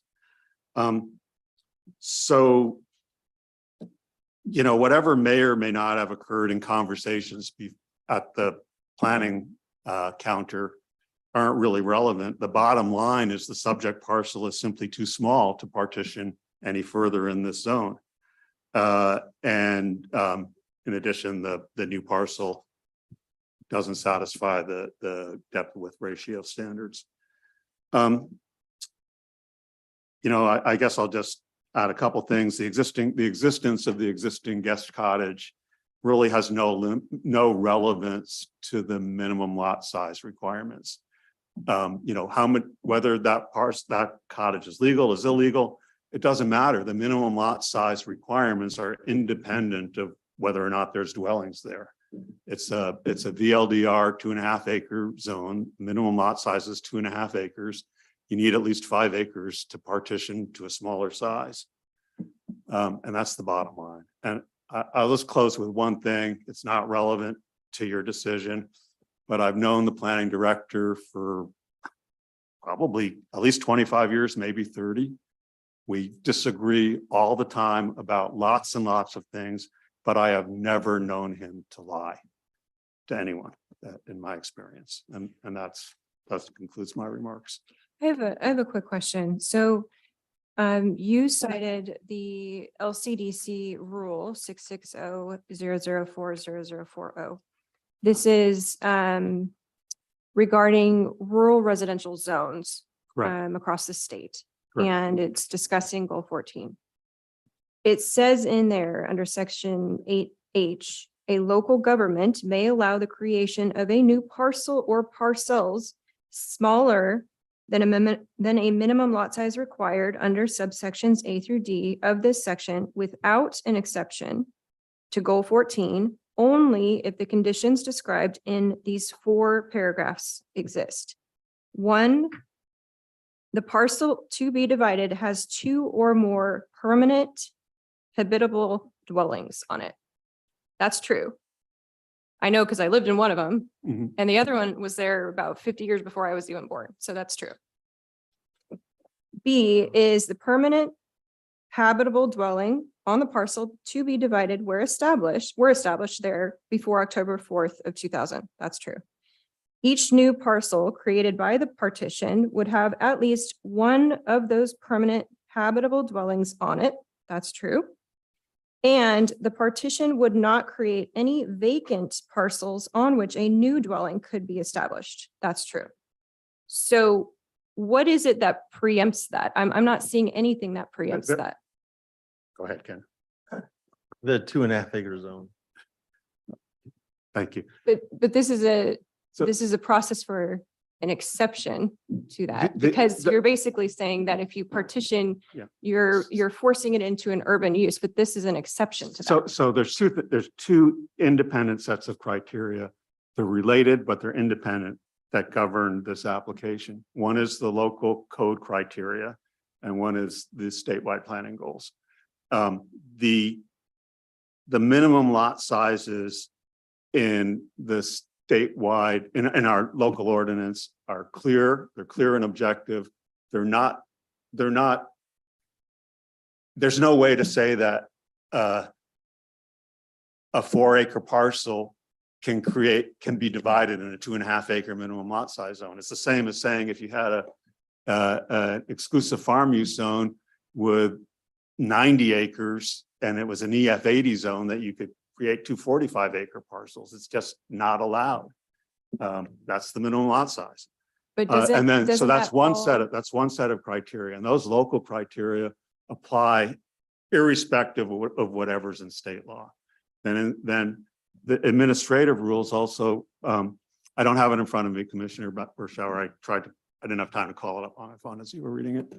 But I believe they say that you can create a new parcel smaller than the minimum lot size or smaller than 10 acres, but they also require an exception to goal 14 if one of the parcels is smaller than 2 acres. And as I said, I don't have that in front of me. Right, but that's what I And- just read. Okay, So and then finally, the staff, as explained in the staff report, an exception to goal 11 is also required, the public facilities goal in this case. Or, So, But my understanding is that it's not, because it's only goal 11 and goal 15 is only triggered if it's an urban use, which this is an exception to that. It wouldn't trigger those. well, I I'm disagree with just your struggling- analysis. I'm struggling to we- figure out how yeah. this is preempted, and I just wanted to Yeah. hear from you Yeah. how you feel that is. So the rule is pretty clear that the creation of a new parcel smaller than 2 acres is an urban use. And that's true whether or not a partition is allowed. Whether you can partition without a goal exception. I'd have to reread the rule because my understanding is it isn't allowed. But how can I put this? So, So let me put it this, if this application were approved at the local level, it's not going to change the ultimate outcome. It will cost everybody, including the applicant, considerable time and money, but it's not going to change the ultimate outcome. The parcel is not big enough to partition per our local ordinance. In addition, I believe, and your staff believes, and I believe your legal counsel believes, that an exception to goal 14 and goal 11 is required by administrative rule.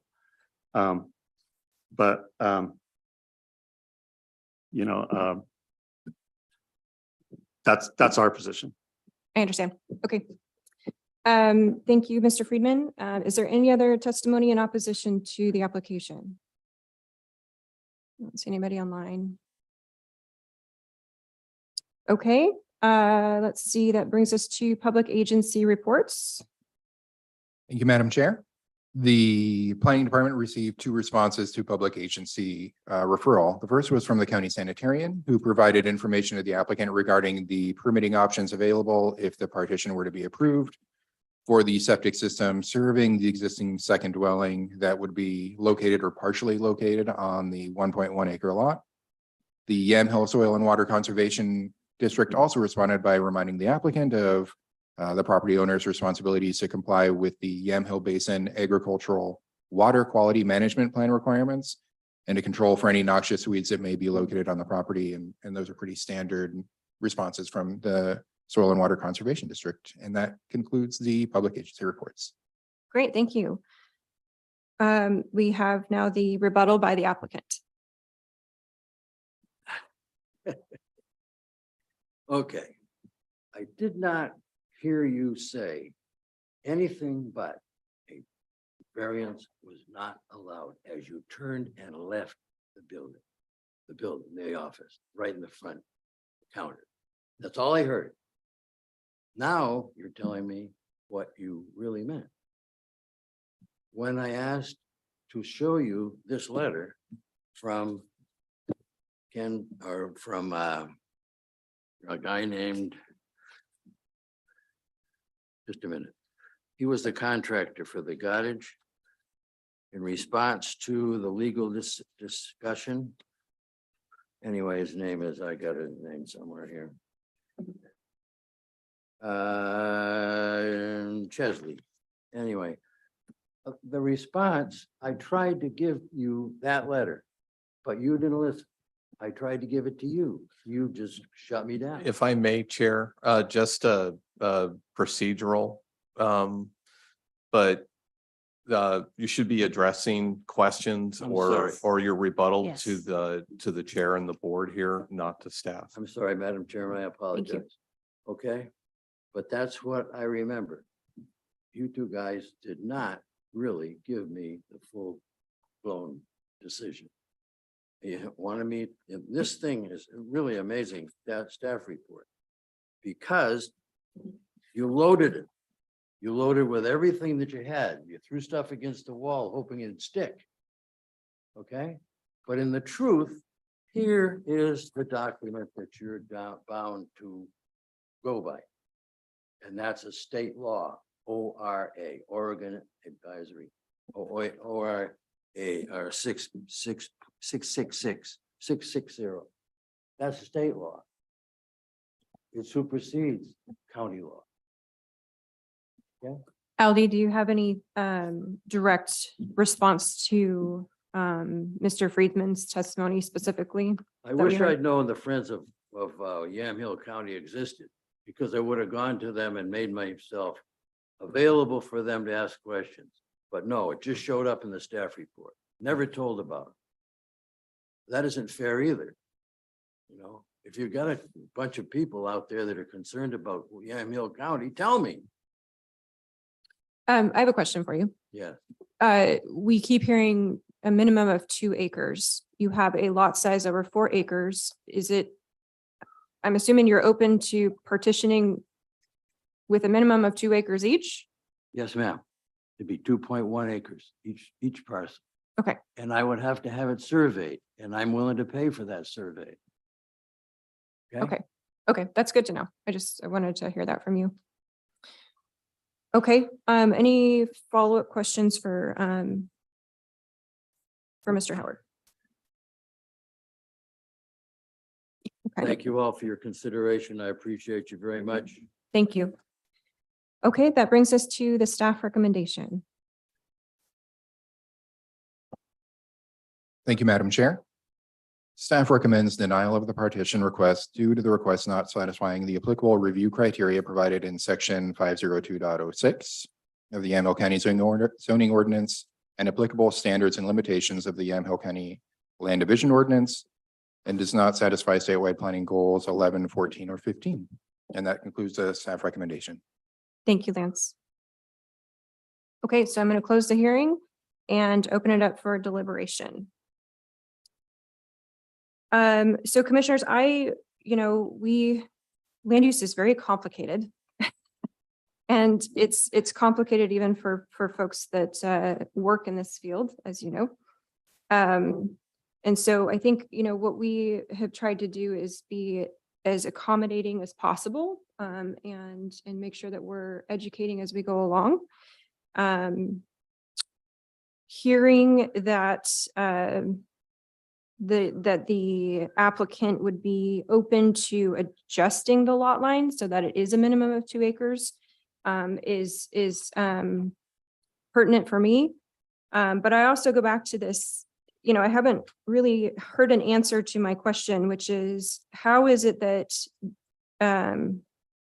this administrative rule, section 8H, does not apply, that a local government, specifically this body, could not allow a partition based on the administrative rule. So I haven't really heard why we can't do that. I've heard that it has to be a minimum of 2 acres, which it sounds like the applicant is open to. So I'm not really sure where that falls. As I understand, as I was doing some research on goal 11 and goal 15, those are goals that are kind of in general specific to changing the use of the land and making sure that the impact of the change the partition creates doesn't impact the use of the land. I don't see how that's possible here. And especially if there is an exception that's allowed, I don't know how we trigger those two because it's not an urban use. The use isn't changing at all. So that's kind of where I'm getting stuck. Any thoughts? Well, Lance, can you comment on that? Looked like you were ready to say something.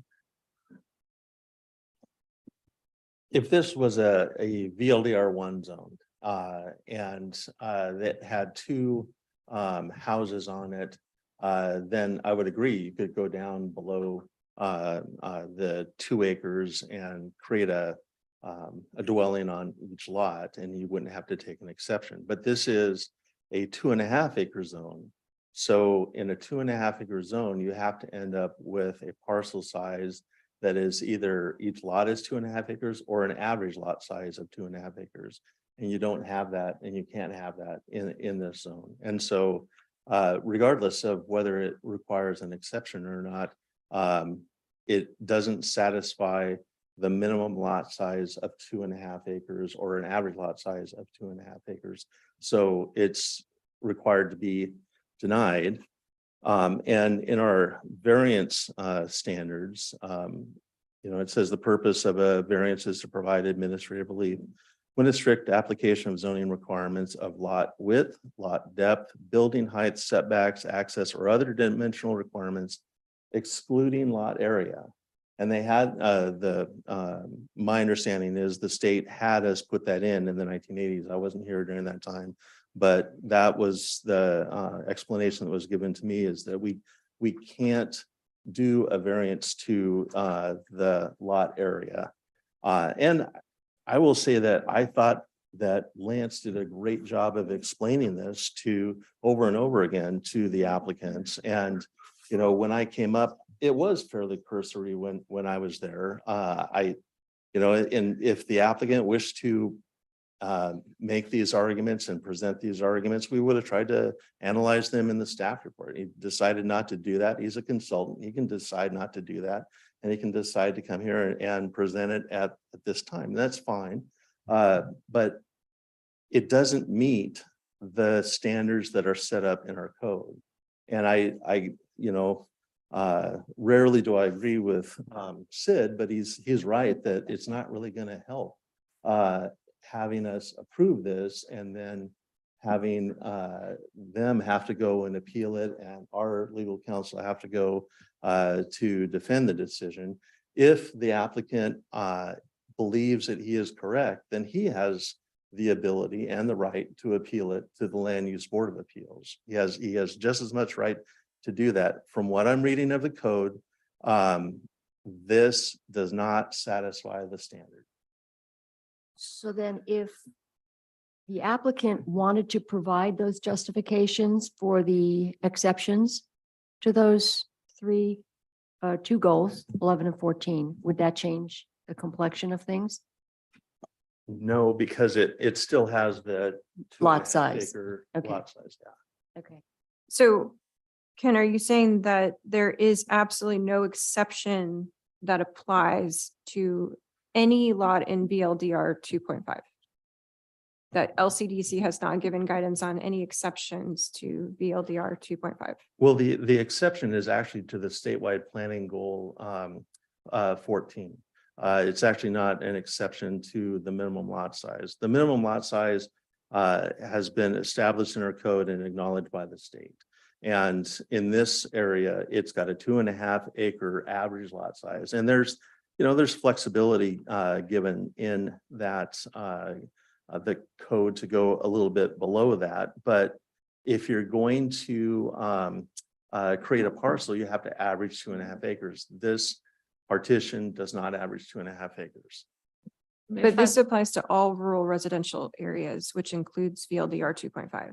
So why would they provide exceptions that a Let me local try. government can decide on if that was the case? So I think we're conflating two different things. One is the state's goal exception requirements, and that has a different minimum lot size value than our code does.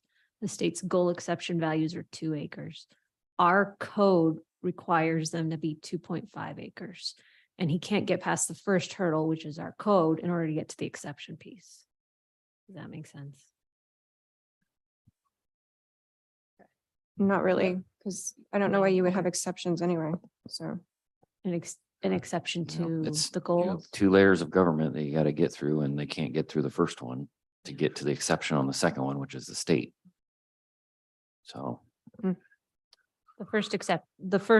which thing- he can do through LUBA and then get to the state rules and then maybe get an exception from LUBA. But to us, how our rules are written, it would have to go with staff recommendations. But that it would never get to that place because of the 2.5, Correct. regardless. But isn't 2.5 a standard zone across the state? No, it varies throughout the state as to what the VLDR 2.5 and VLDR 5 and 10, they're different county to county. So looking at what the options are, can you advise the applicant of another route to this other than what we can't do? Doing a plan amendment, well, not a plan amendment, a zone change down to 1 acre size lot and going through the process to rezone the property. And that would be, I think it would be difficult. There is, and there is a group called Friends of Yamhill County that will sometimes oppose these things. And I will say, I thought Lance even told him that at the counter. Apparently he doesn't remember that, but we mentioned Friends of Yamhill County in any conversation that's a difficult conversation, because even if we think, hey, this makes a lot of reason, this makes a lot of sense, it doesn't always mean that it's going to fly. It doesn't mean that it's going to survive an appeal. We always want to make the applicants aware that there's a very good possibility you're going to get an appeal. What hurdle do you see being bigger? Them appealing to Luba or reapplying for a zone change? I don't know. We haven't done a zone change in quite a while. I will say that and I should say a zone change in the rural residential zone, because you have to take the exception to goal 14. In this case, you might not have to. I'd like to, I would probably want to study that to see if you'd have to do that in this case because of the two dwellings. But I don't know. Both of them are going to be very difficult to do. Okay.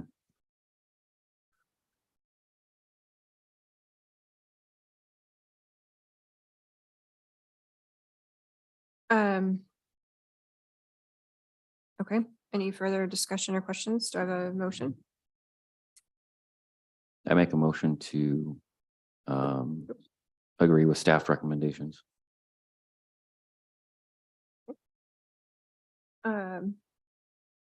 Wait. Agree, uphold. Oh, okay. Yeah. Sorry. I was getting the applicant and opposition. Okay, so the motion is to uphold the planning director's recommendation. Are there any further discussions, questions? Yes, I would like to say to the applicant that what I know of the planning department is that they have always tried to get to that, find a way for a property owner to make the best use and the most allowable uses of their property. And I can understand from your position, especially with your background, how frustrating this is when there are it is convoluted. When we have so many, we not only have the state, we have the county. There's so much to this that I can understand why this is frustrating. I think what it comes down to is these are not our rules. We have to go by what the allowances are. And it looks like the allowances don't permit this. And I am sorry that that's what you've been presented, but it looks like this is where we're at.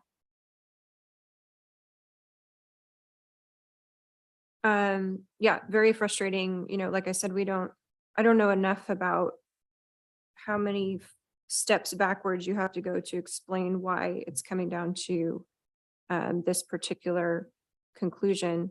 And I think what frustrates me is that, I've lived on the property. I know what partitioning would mean, and it wouldn't mean any change of use because that property is so unique. So a little bit frustrating there. I hope you can continue to look at options. But I will call the vote. All those in favor of Commissioner Johnston's motion signify by saying aye. Aye. Aye. All opposed, same sign. Thank you. And Thank just you. as an aside, this property is historic. It was one of the original homesteads of the Gear family back in the mid 1800s. So very, very cool property. It was part of the donation land claim. So I certainly enjoyed. I could tell you stories.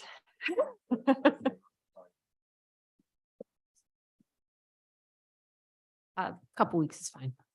Okay.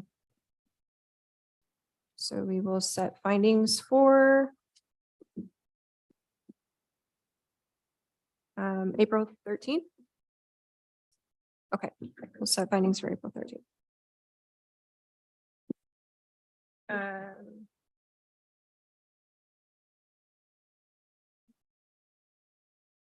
Okay, switching gears here, let's see.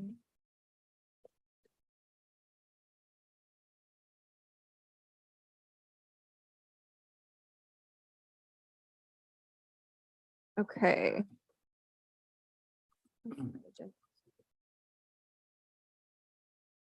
Okay, item J2 is docket number Z-01-22, approval of a zone change from resource industrial RI to the light general industrial district LI. Applicant is Roy Spry. tax lots 2402 DD 00400 and 2402 DD 00500. So I will open the hearing. Are there any abstentions from members of the board? No chair. Any parties object to the jurisdiction of the board to hear the matter? No. Okay, any board member need to announce any, and state on the record any substance of ex parte contact or any site visits? No. Nope. Okay. And then I will have, Director Friday read the statements required. Thank you. Oregon law requires that persons who attend land use hearings be advised of certain rights and duties before the hearing begins. First, with regard to the standards for approval, state law ORS 197.797 requires that we list the applicable substantive criteria and that must be met in order for the county to approve the application. The standards will be listed by the county planner in a moment as part of the staff report. Testimony, arguments, and evidence must be directed towards the standards for approval. Second, the raise it or waive it rule. Under Oregon law, any issue that might be raised in an appeal of the county's decision in this matter must be raised before the record of this hearing is closed. Failure to raise an issue accompanied by statements or evidence sufficient to afford the decision makers and the parties an opportunity to respond to the issue precludes appeal to the board based on that issue. Third, and this is directed to the applicant, under ORS 197.796, failure of the applicant to raise constitutional or other issues related to proposed conditions of approval, again, with sufficient specificity to allow the county to respond to the issue, precludes actions for damages in circuit court.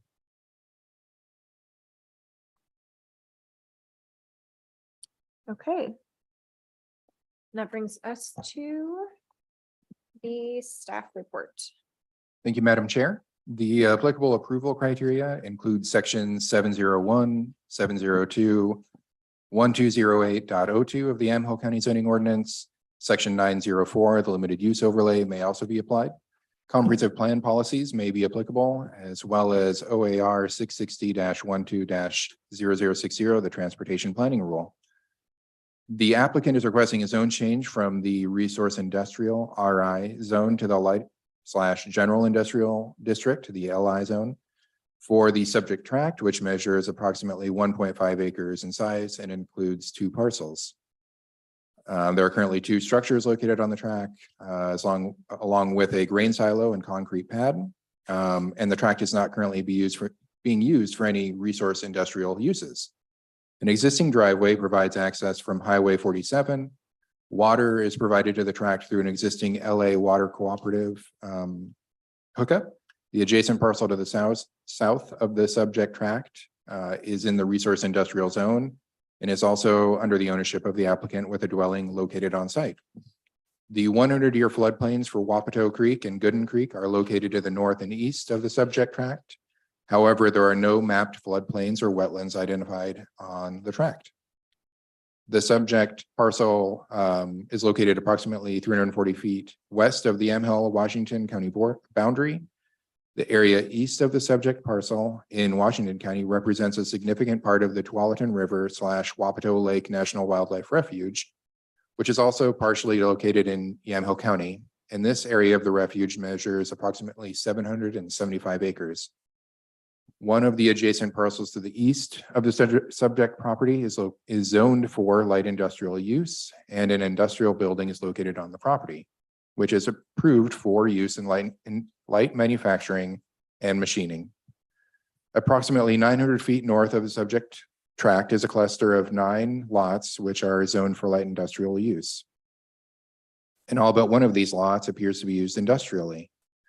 Approximately 1/2 mile north of the subject tract is rural residential zone land, with some lots located in the very low density residential VLDR1 zone and the agriculture / forestry small holding, the AF10 zone. Rural residential use appears to be the predominant use occurring on these properties. The Country Mobile Estates manufactured home park is located in the AF10 zone lot, which is located just south of the Gaston city limits and north of the subject tract. The remainder of the surrounding area in Yamhill County is zoned for exclusive farm use, and the majority of these lots appear to be used for commercial farming with grass seed, corn, fruit and nut orchards, haying, and livestock pasturage being the most prevalent farm uses. On February 2nd, the Planning Commission unanimously recommended approval of the zone change, and that concludes the staff report. Great, thank you, Lance. That brings us to the applicant's case. Welcome.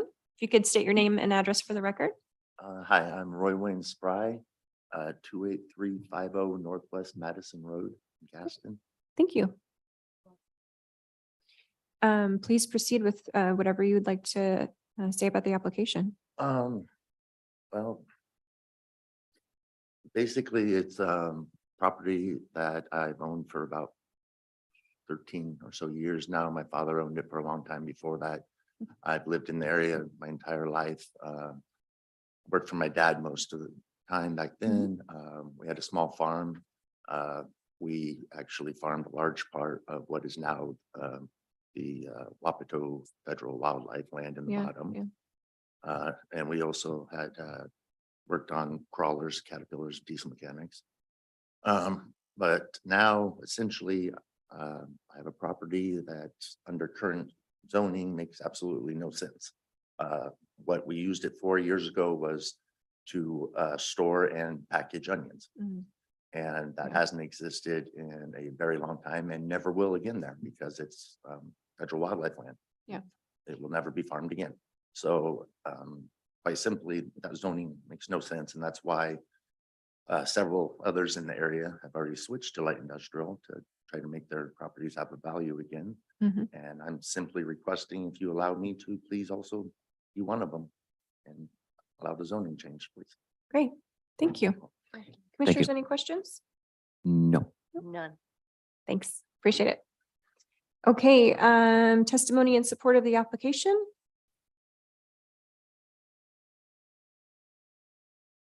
Okay, hearing none.